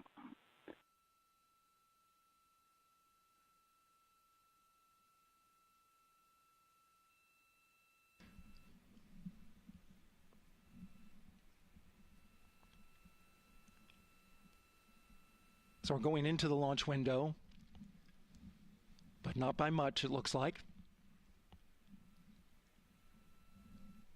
Just wrapping up some final work. And once that's completed, you'll hear NASA Test Director Jeff Spaulding ask for the ground launch sequencer operator to go ahead and start the clock. The ground launch sequencer is an application software. It runs on top of the launch control system in the firing room, acts like a conductor of an orchestra, executing hundreds of commands in precise order and timing. It's all autonomous. Entity CCL 212, short purge, initiations verified. All right, copy that, and we're verifying our constraints.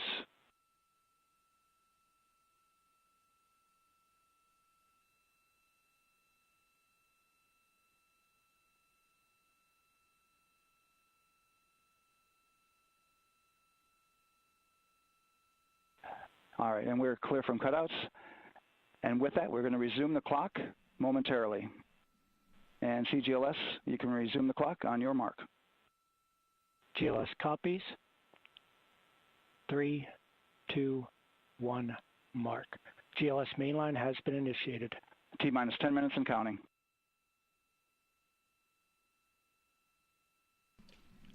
And that begins terminal count. Our new T0 is 6:35 p.m. Eastern Time. 6:35 p.m. Eastern Time.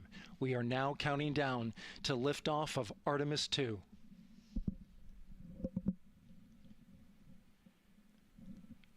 From now on, you're going to hear two voices on the loops.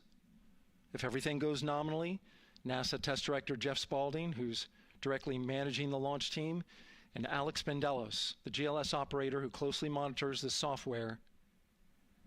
He has the ability to stop and restart the countdown.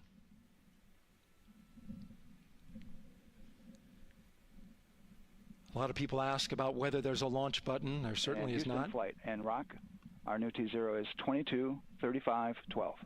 Houston flight copies. Rock copies. 22:35:12. Affirm. There you heard confirmation of the exact T0, 6:35 and 12 seconds p.m. Eastern Time. Again, our T0 is 6:35 and 12 seconds p.m.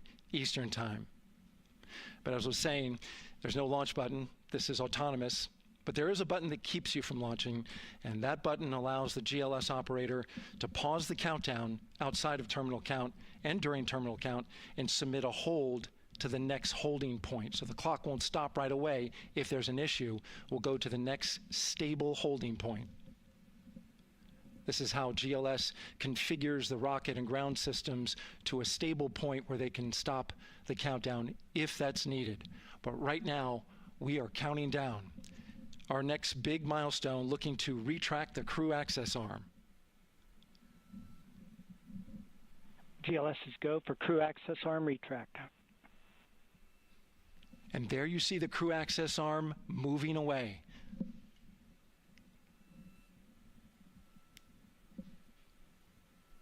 That's the path that the astronauts took to ingress into the rocket.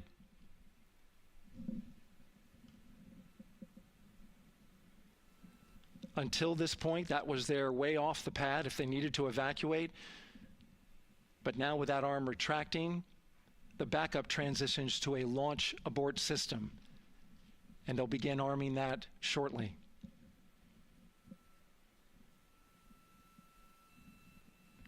Of course, the launch abort system, great shot there of the crew access arm retracting away. The launch abort system is the tower at the top, and that's what would pull Orion and its crew off the top of the rocket in case of an emergency, whether it's on the ground or in flight. This is critical safety hardware that protects the lives of the astronauts.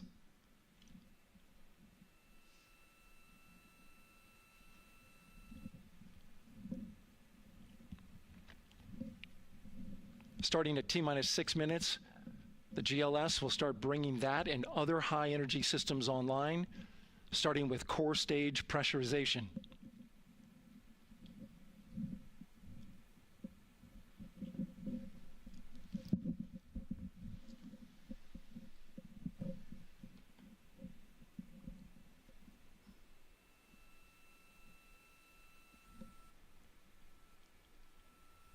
Weather is 90% go. The range is go.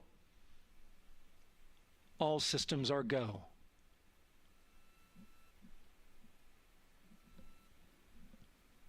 GLS is go for core stage tank pressurization. That means the replenish valve for the liquid hydrogen tank has now closed, and that tank is beginning to pressurize to flight levels because that hydrogen is naturally boiling inside the tank. We'll get the liquid oxygen tank a little later in the count. Now the team is waiting for verification that, if needed, the Artemis II crew could use the launch abort system to pull Orion safely off the top of the rocket in an emergency. Let's listen in for that call. GLS verifies last capability available. And CDR, do you copy? CDR copies, last available. That's great news, and you heard the NTD verify that with the commander of the mission. GLS is go for FTS arm. Now work is being done to arm the flight termination system. This is so the range safety can send a flight termination command if the rocket flies too far off track. There's a brief built-in delay, so the launch abort system has time to pull the astronauts to safety first. GLS is go for LH2 high flow bleed check. All right, the high flow bleed check.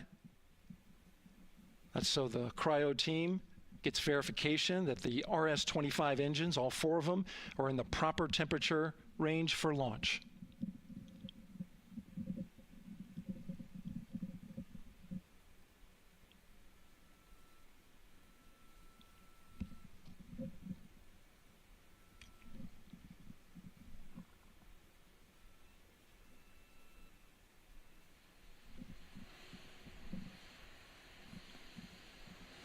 GLS is go for core stage APU start. Core stage APUs start. Those are auxiliary power units, high-speed turbines which provide pressure to hydraulic pumps that steer the RS-25 engines. We're going to see a gimbal test a little later at T-minus 2 minutes and 30 seconds. This is what allows that to happen.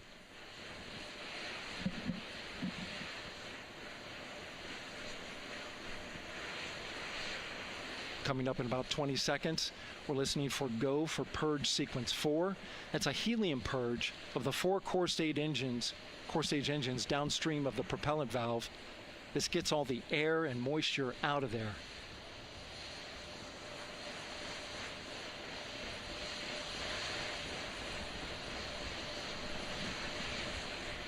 GLS is go for purge sequence 4.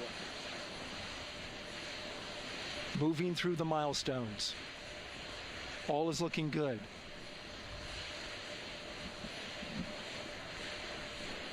Coming up in just a few seconds, we're going to get that thrust vector control actuator test. This is a gimbaling of the engines.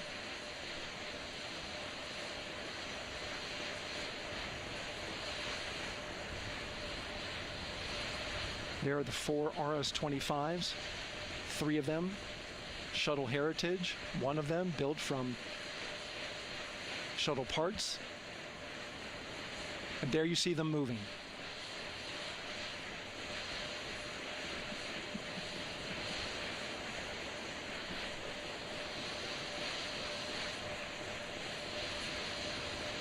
Now we're going to start moving the power from both the upper stage and the lower stage of the rocket to internal, taking ground power away and now going to battery power. GLS is go for upper stage to internal power. All right, power is removed from the rocket's upper stage, the ICPS, and it's been switched to battery. Same milestone for the lower core stage coming up at T-minus 1 minute and 30 seconds. Right now, the 4-person Artemis II crew is 248,000 miles away from the moon. And if all goes well, they will fly by it in 6 days. GLS is go for core stage to internal power. All right, there's the rocket's core stage, which houses 3 flight computers, is now on its own power. There's no more hold time because there's no more margin on these batteries. So we would have to recycle back to T-minus 10 to recharge if we had a hold.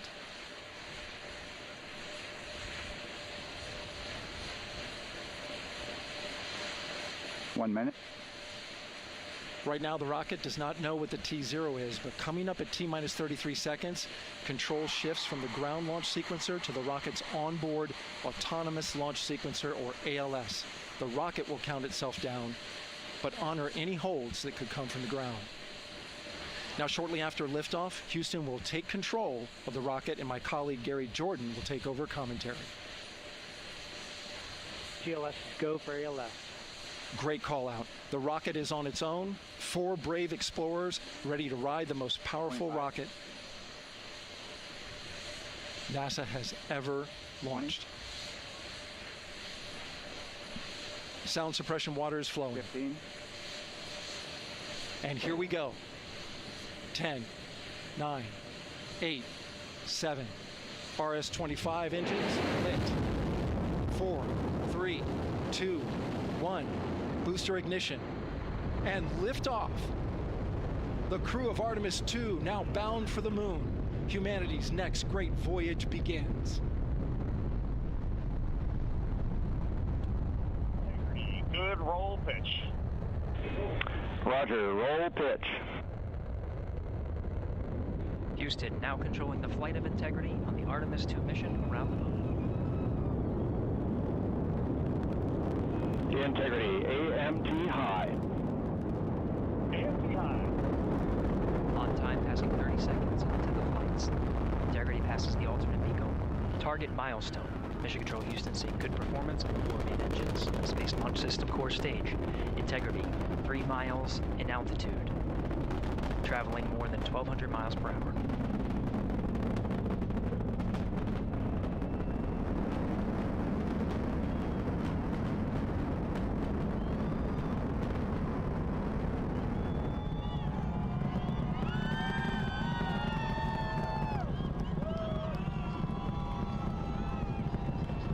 Mission elapsed time, passing 1 minute, approaching max Q.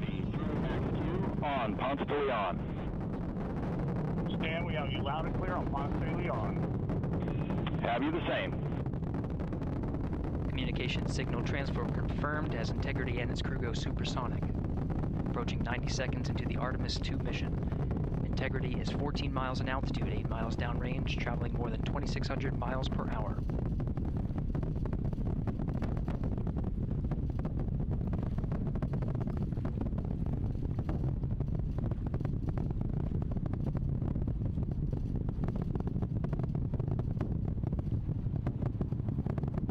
Minute 50 seconds of mission elapsed time, standing by for main engine throttle down to 85%, ahead of solid rocket booster separation, expected at the 2-minute 9-second mark. We see throttle down.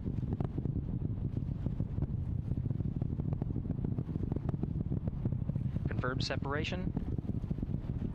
Main engines throttling up, guidance converged.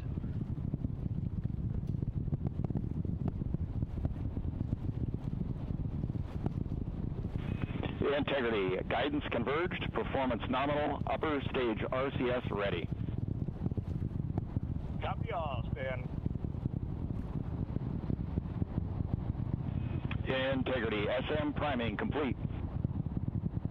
SM priming complete. 2 minutes 45 seconds of mission elapsed time into the Artemis II mission. Thrusters on Integrity and upper stage confirmed in a ready state, ahead of service module fairing separation.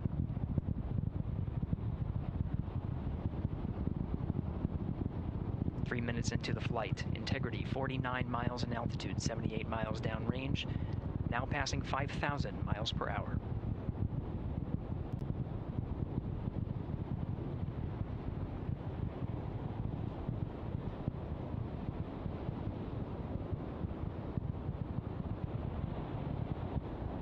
Standing by for launch abort system jettison.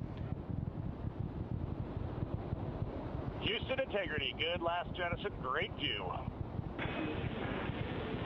Copy jettison, Team Eco 8+02. We see the same on board, Stan. And Houston has you loud and clear on Tidris at the Kármán line. Outstanding, Stan, we have you the same. 3 minutes 50 seconds into the flight of Artemis II, Wiseman, Glover, Cook, and Hansen cross the boundary to space with good comm checks. GPS signals acquired after last jettison now working on internal checks to verify accuracy. Flight Dynamics Officer analyzed the time of main engine cutoff, confirmed at 8 minutes 2 seconds, time of MECO.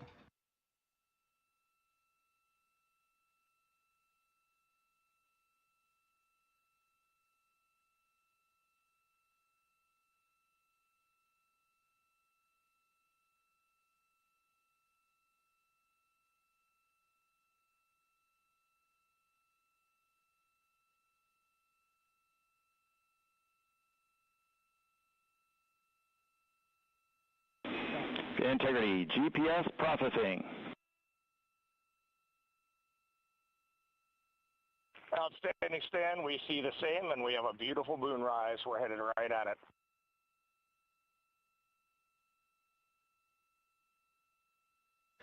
Approaching 5 minutes into the flight, Commander Reed Wiseman confirms he has visuals of his destination. GPS guidance, navigation, and control software finishes internal checks and sends to navigation channels. Integrity, 3 engine press. 3 engine press. On time, now passing 5 minutes 20 seconds of mission elapsed time into the Artemis II mission. At this point, 3 good main engines are all that's needed to carry Integrity to a nominal main engine cutoff target.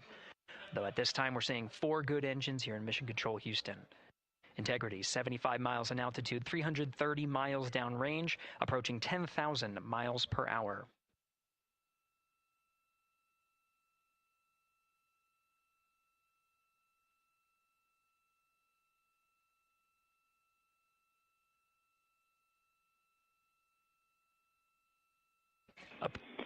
Integrity, looking good at 6 minutes. Same on board, Stan. Good trajectory and engine performance. Booster officer will soon report the shutdown plan to Flight Director Judd Friedling, expected at the 7-minute mark. Integrity, 78 miles in altitude, 460 miles downrange. Integrity, expect nominal shutdown. Integrity copies nominal shutdown.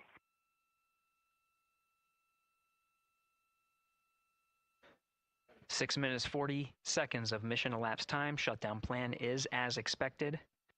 Again, the time of MECO was confirmed at 8 minutes 2 seconds into the flight.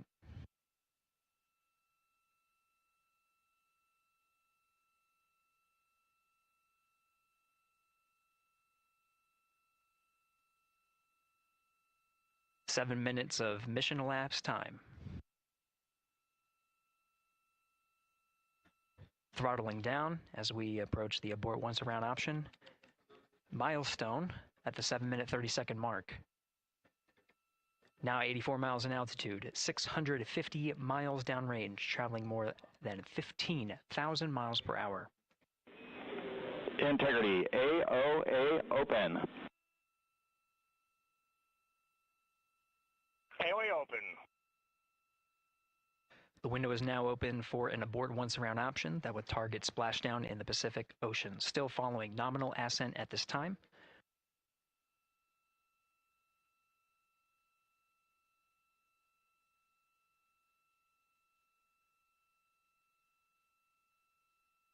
About 10 seconds remaining until the main engine cutoff of the Space Launch System core stage. Standing by for confirmation of MECO and core stage separation.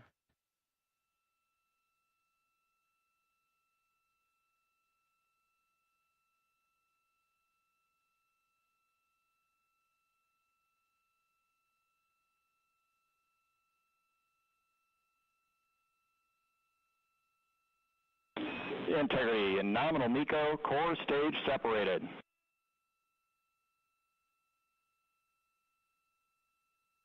We see the same on board, Stan.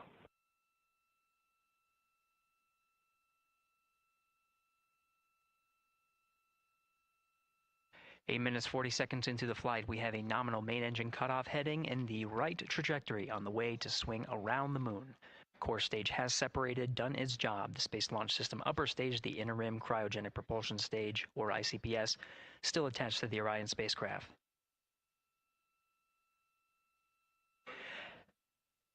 Nine minutes of mission elapsed time. Integrity crew of Reed Wiseman, Victor Glover, Christina Cook, and Jeremy Hansen now in orbit around the Earth at the beginning of their journey to the moon.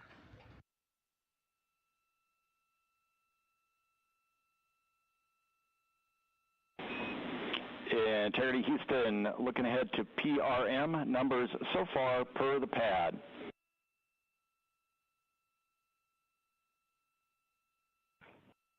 Copy that, Stan. Numbers for the pad.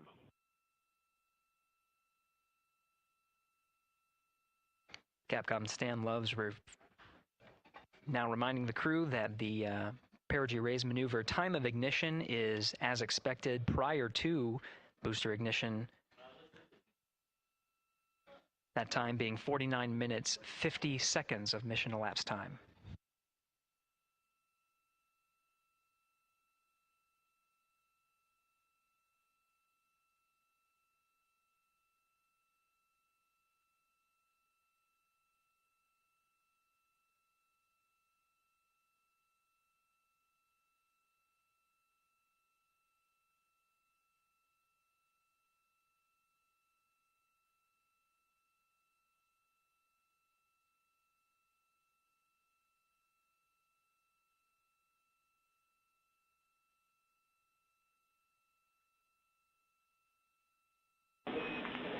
Integrity, good. NEDs deploy.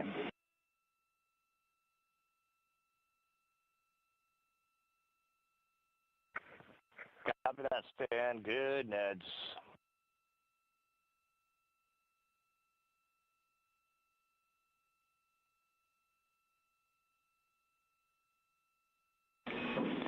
And Integrity Houston for PWD setup. Just a reminder, halfway open on the secondary. We copy that, Stan. Halfway open.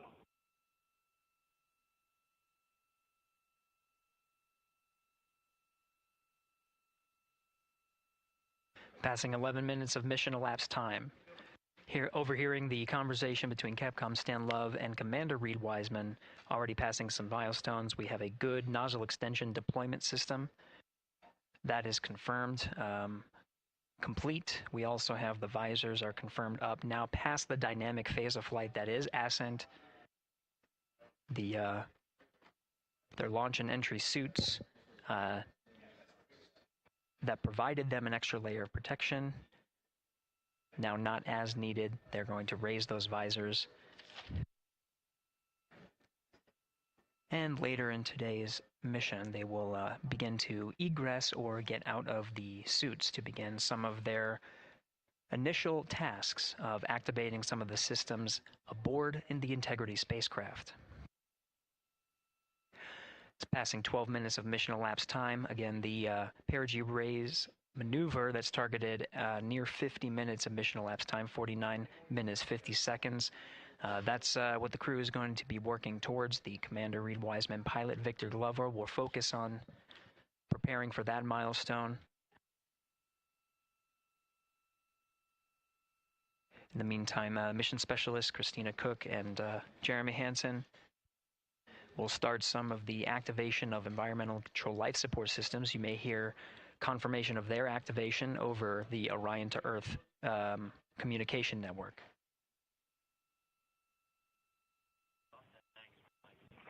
Houston, C3 aux power back in auto. Copy C3 aux, and we're 2 minutes to maneuver.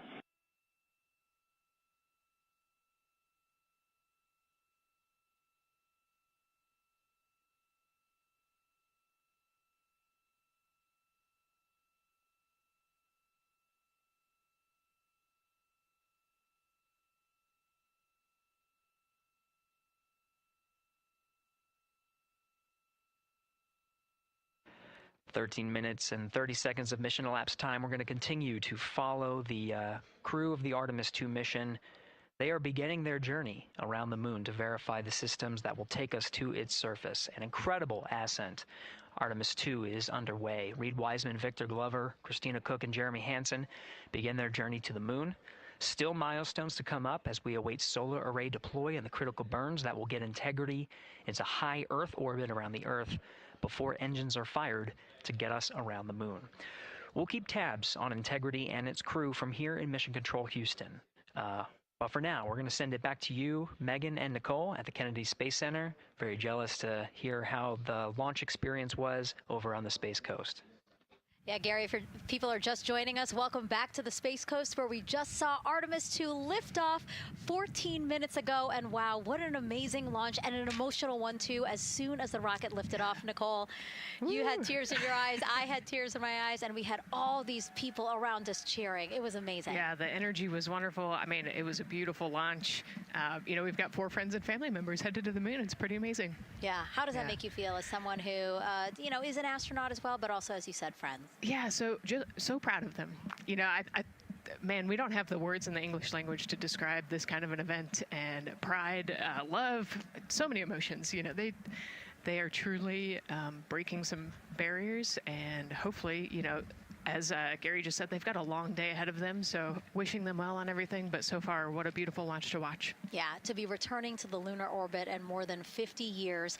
Maybe they go farther from Earth than any other humans before them. Maybe they see parts of the moon that we've never seen before. I mean, what a great start to what could be all of these milestones that we break in just a 10-day mission. Yes, what a way to welcome in the Artemis generation. Yeah, how do you feel? I mean, we saw some beautiful shots we were covering of course, the rocket, of course, the Earth falling away as we continued up into our ascents, but also some of those crowd shots where we saw young and old, just emotional, overcome by this history-making moment. Man, we are going back to the moon for all, and we saw that today. We saw that in all the crowds. And yeah, you guys just saw that view, the sunrise or sunset, I guess. They just made it over the crest of the Earth, and you could see the sun peeking over. One of my favorite views from space. And I can't imagine what they're looking at now, and I can't wait to see what they're looking at in about 5 or 6 days. Yeah, and you know, I know a lot of people are like, you know what, I'm surprised this launched on the first try, because we know, like any little thing, we have to be keeping safety in mind, and we want to make sure we're ready to go. But we were ready to go, and I think it surprised a lot of people.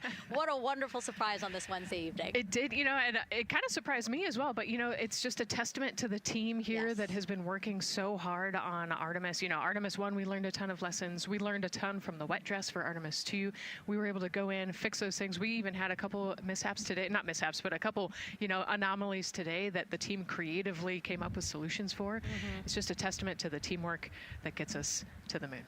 And so we can continue to watch Christina, Reed, Victor, and Jeremy on their way now to the moon in Earth's orbit and awaiting the next in-flight milestones, deploying Orion's solar arrays. So why don't we get back in with Mission Control and Gary. Hey, thank you, Megan. Again, we're following along in the action. It is a long day. They have a number of procedures they need to get to immediately in their timeline. And Integrity Houston, cross-tie is on board per the ETSI-DEM. We copy, Houston. Thank you.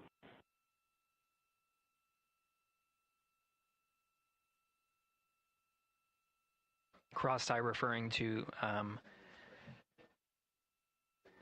flight controllers here initiating a connection between some of the batteries aboard the Orion spacecraft, allowing for an even distribution of power. This is the flight control teams that took us through ascent of the Artemis II mission today. Right now we're, as you see, passing 18 minutes of mission elapsed time. The Orion spacecraft Integrity and the interim cryogenic propulsion system are maneuvering tail to sun. It is in this orientation, this attitude. Integrity anywhere until that momentary prop caution.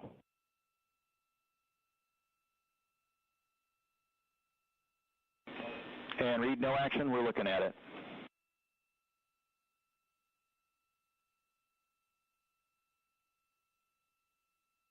Commander Reed Wiseman verifying what is being routed to his displays aboard Integrity.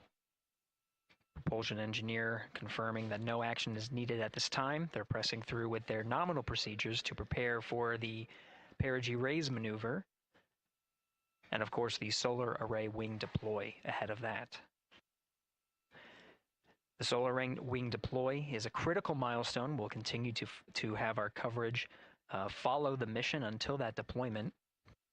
A successful launch is just the beginning. The deployment of the solar arrays and successful confirmation that those solar array wings are drawing power is a significant milestone and says to the flight control teams that we will continue on today's mission. Power needs to be drawn to continue through some of the next milestones.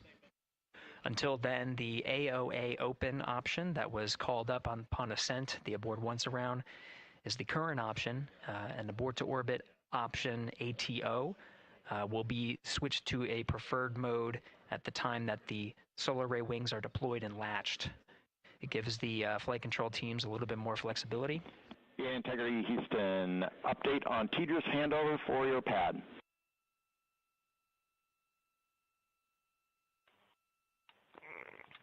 Give us just 1 minute. And Stan, you can read it. Ike is ready to copy. Roger. TDRS handover east to west expected 1 second earlier at 5:1 minutes 26 seconds.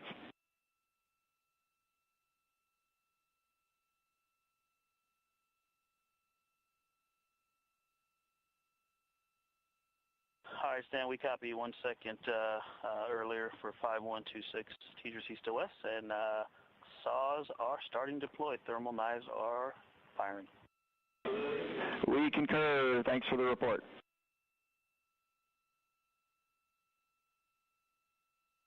Read back of the reports that you just heard on the Orion to Earth network.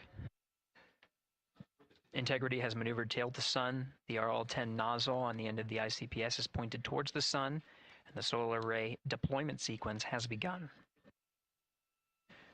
With the deployment confirmed, it'll be several minutes until they are what is called in a latched position. Once they are latched and confirmed to be drawing power, they can switch the mode to ATO and continue along the mission. The teacher's handover at the pad, that message meant the crew was provided some preliminary numbers of when to expect handovers between the tracking and data relay satellites. Currently orbiting Earth at an altitude of 545 statute miles above the Earth, they are in a near-Earth network communication system. The tracking and data relay satellites, geosynchronous satellites that are stationed about 23,000 miles above the Earth. After the apogee raise burn that occurs later today, the burn itself will put them in an altitude that surpasses the range of the tracking and data relay satellites, and they will transition to the deep space network today. And Integrity, for prop messages, we see 2 temperature measurements right near the line. It's that momentary message you saw earlier. We're going to suppress those. It's CM helium heater 2 T1 and heater 1 T1. They're going suppressed. Integrity, thank you. We see the same.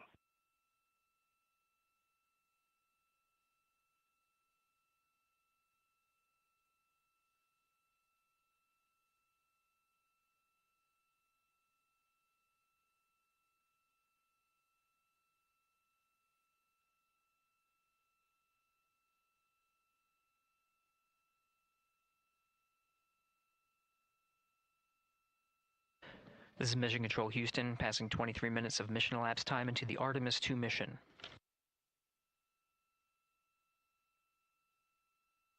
This is after a launch that began at 5:35 and 12 seconds Central Time, 6:35 and 12 seconds p.m. Eastern Time. Right now, the orientation you're seeing from our arrow visualization that translates some of the telemetry that we're getting from the spacecraft and puts it into a model so you can follow along on some of the milestones that we are following here. The RL-10 nozzle that you see at the left end of your screen, though it is currently not firing, that nozzle is pointed towards the sun, and the solar arrays are currently deploying. From this visualization, they look fully stowed in a position. Integrity, we are happy to report that Jeremy has the O2 sensors on. Copy O2 sensors.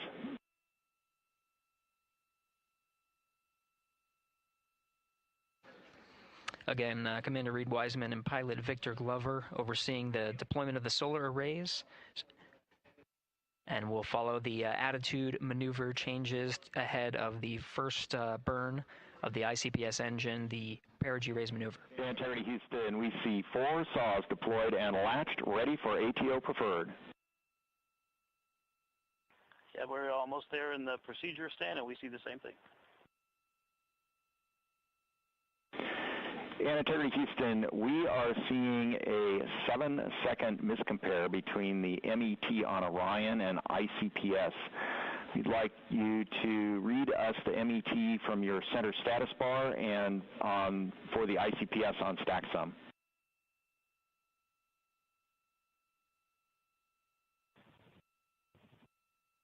And Stan, we see a absolutely precise alignment. MET 25, 14, 15, 16, precisely aligned with ICPS MET. Copy, thank you for that. We'll investigate a ground issue. And Houston Integrity, ATO preferred set. Copy, ATO preferred.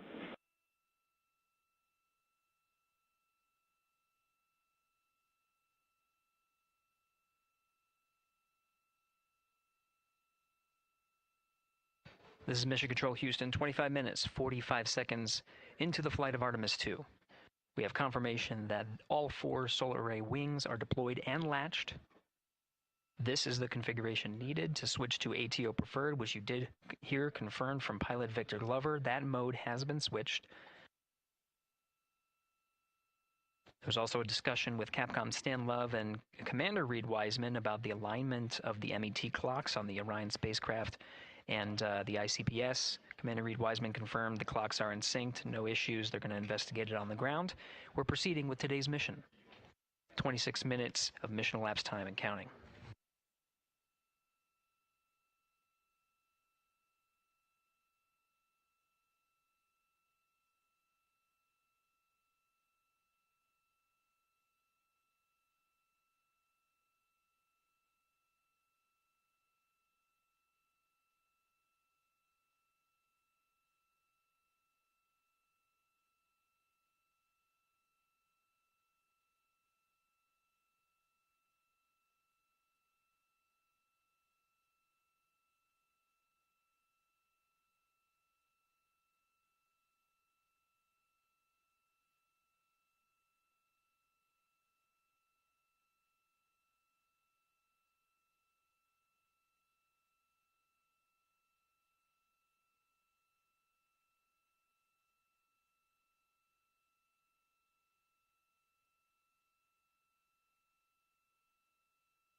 This is Mission Control Houston. We're approaching 28 minutes of mission elapsed time into the Artemis II mission.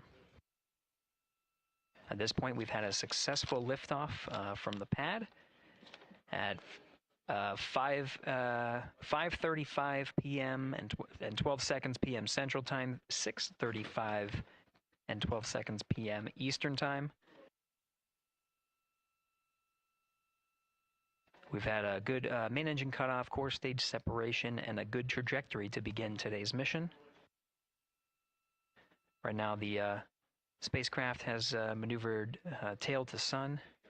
We're standing by for another maneuver to maneuver into the burn attitude. This is where the RL-10 engine of the ICPS is pointed in the correct orientation for the perigee raise maneuver.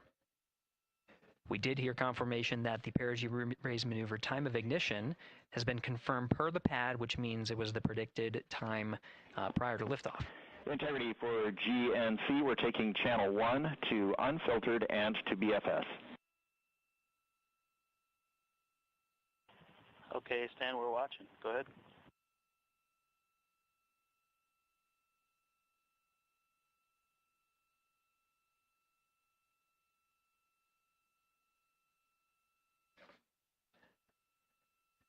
Capcom Stan Love reading up to the crew of Integrity.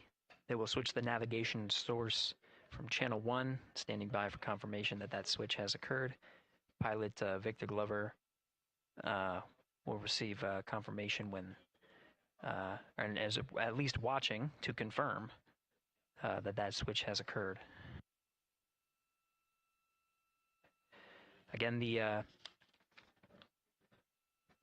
perigee raise maneuver that we're heading towards, not too long from now, we're actually inside 20 minutes at this time from the time of ignition of the perigee raise maneuver. We did have a successful deployment and latched of all 4 solar array wings. This is the configuration needed to commit to the perigee raise maneuver. Of course, flight controllers here in Mission Control Houston will continue to evaluate that everything is good before committing to that burn. The perigee raise maneuver does raise the perigee, the lowest point in the orbit, from 15 to 100 nautical miles. The 100 nautical mile mark is needed to continue in low Earth orbit and hit the target for the apogee raise burn. That will put them in a high Earth orbit for the remainder of the day and set them up for the right position to execute the translunar injection and head to the moon tomorrow.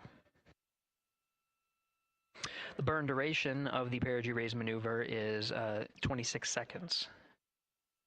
It's a relatively short burn, but it does raise the perigee and do the job to get into the correct position before firing that main engine on the ICPS. The pad had a TGERS handover. This is the tracking and data relay satellites. East to west, they are geosynchronous satellites that are positioned around the globe. And as Orion makes its way around the Earth right now, above the west coast of Africa, at an altitude of about 923 statute miles, and counting.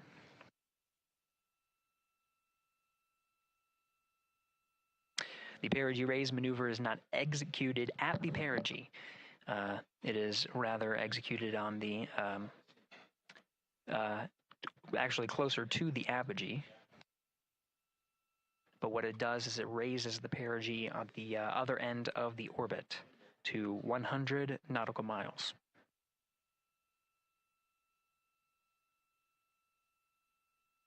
The 26-second duration burn does not conflict with the time that they've reported of the tracking and data relay satellite handover from TGERS east to west. Again, geosynchronous satellites that are used not only by Integrity today, but the International Space Station as well.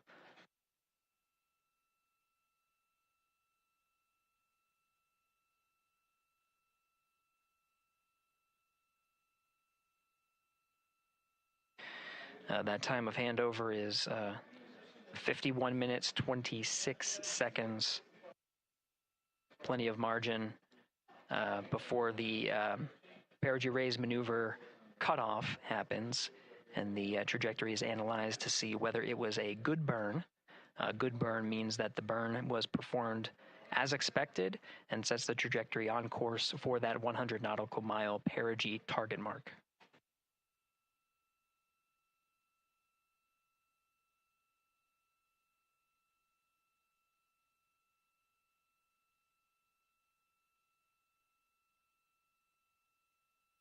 Again, for those sticking with us on NASA Plus and following along on our coverage, we will continue to follow and to cover the mission until Well, actually, we'll continue to cover the mission 24/7.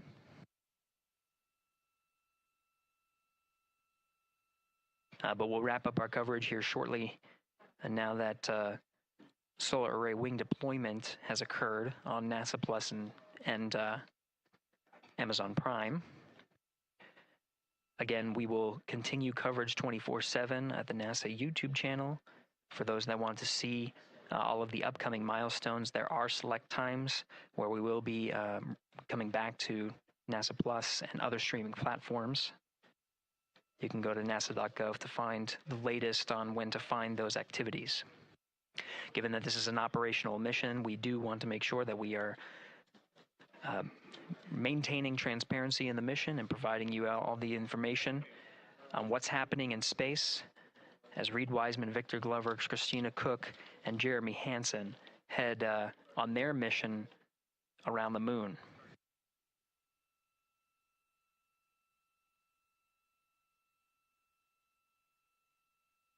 Inside Integrity at this time, again, the solar array wings have deployed. The Integrity is maneuvering to its burn attitude ahead of the execution of the perigee raise maneuver.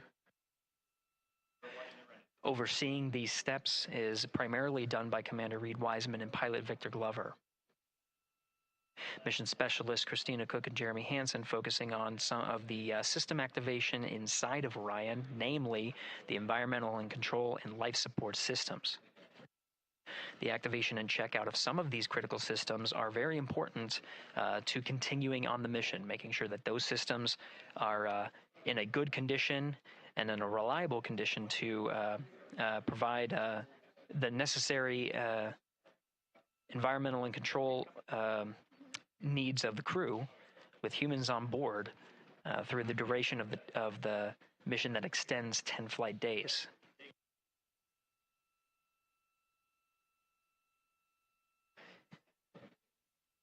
Standing by for an update to the perigee raise maneuver time of ignition.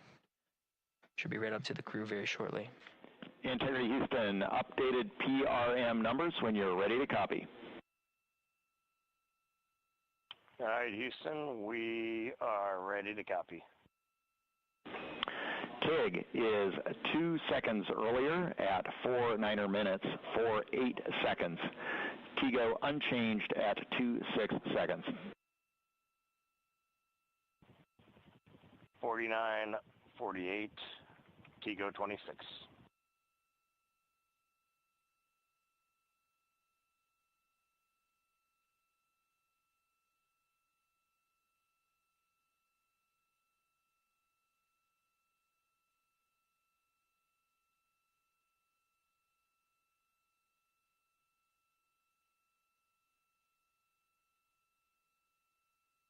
This is Mission Control Houston. With that update, we are approaching a little more than 13 minutes from the time of ignition of the perigee raise maneuver. That time updated to be 2 seconds earlier was 49 minutes, 50 seconds of mission elapsed time.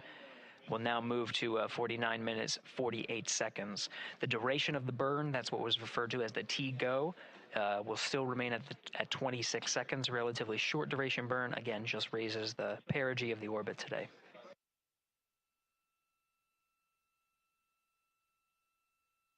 Making sure they hit the mark on that time of ignition is the primary concern of Commander Reed Wiseman and pilot Victor Glover. Mission specialist Christina Cook and Jeremy Hansen inside activating those environmental control and life support systems.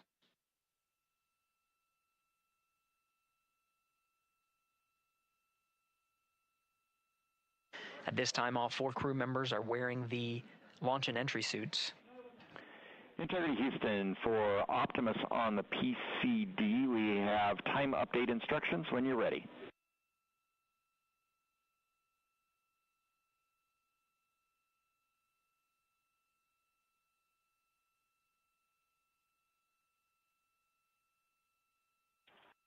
And Houston, Integrity, we copy. Hands are pretty busy at this time. I think we will call you back when we're ready for that. All right, that one is not urgent. 2 minutes to maneuver to PRM attitude. We are watching and concurred. 90 seconds maybe.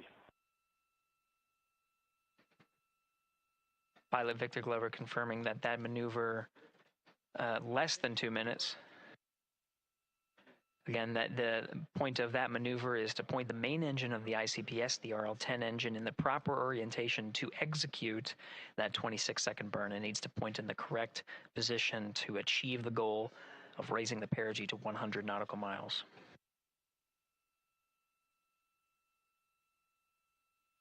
You heard some of the environmental control system activations over Orion to Earth. Jeremy Hansen activated the O2 sensors. They'll be measuring the cabin of Orion.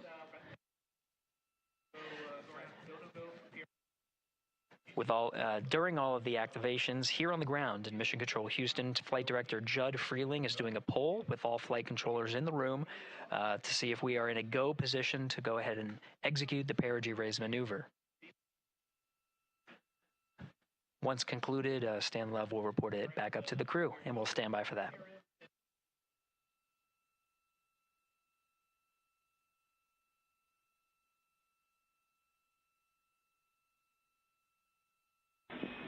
Integrity Houston, MCC polls go for PRM pending attitude and saws.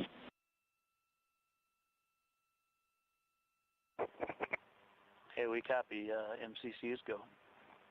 Maneuver starting.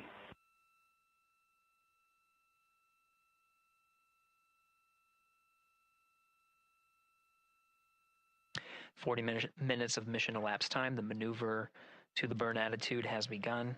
The maneuver also is paired with reorientation of the solar array wings that have been deployed. They will have various positions throughout the duration of the flight. Of course, solar array is meant to maximize the draw of power from the sun. So when deployed, we're in a biased solar array wing configuration that was called solar normal. This allows for the greatest surface area of the solar array wings to be drawing power and powering up those batteries of integrity, of which a cross-tie was enabled between the four batteries, the four battery buses that are inside of Orion. However, for the perigee raise maneuver, the solar array wings will be put into a position to take on the loads imparted by the ICPS main engine when they execute the 26-second burn. You can see in the animation here, the solar array wings are in motion, and the attitude is being reconfigured to point the engine in the correct direction, those solar array wings being pointed forward.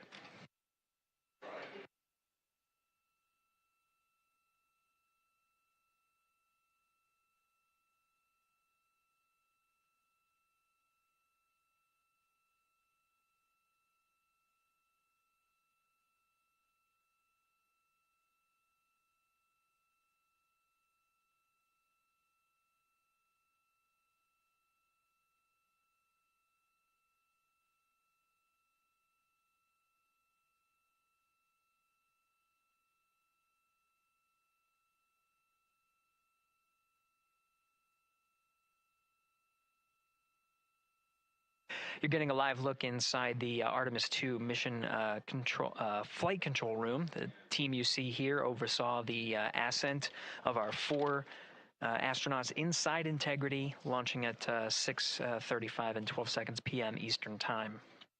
Now again, this room will be occupied 24 hours a day, 7 days a week, with flight controllers shifting on 3 shifts to oversee 24/7 operations of Artemis II while in flight.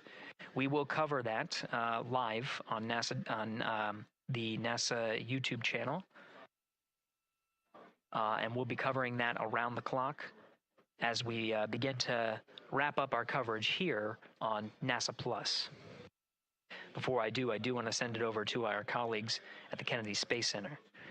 And to my colleagues, it was a pleasure to join the teams at the Kennedy Space Center and be a part of such a historic launch. Here in Houston, again, we're turning our attention to the mission. And for now, we'll say farewell and thank you to our colleagues there for today's launch coverage. We'll see you again soon for Splashdown. This is Mission Control Houston, sending it back over to Megan and Nicole at the host desk. Thank you, Gary. And yes, it was such a pleasure to be a part of this historic mission that started right here at Kennedy Space Center. It was such an amazing sight to be a part of.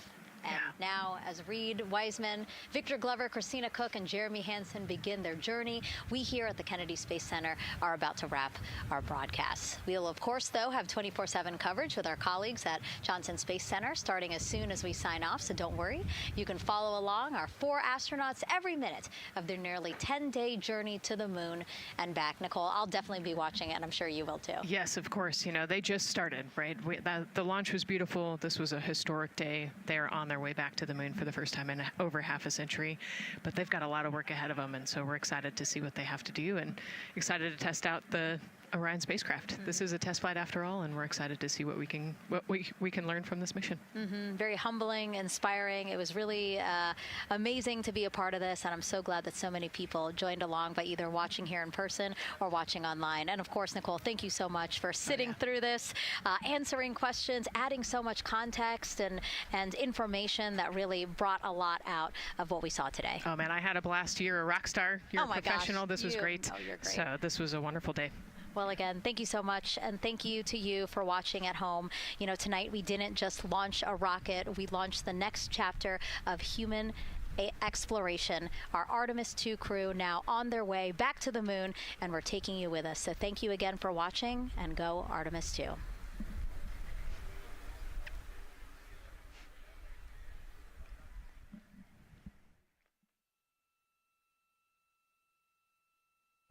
All 4 astronauts, and it appears all of them are undergoing their suit leak checks.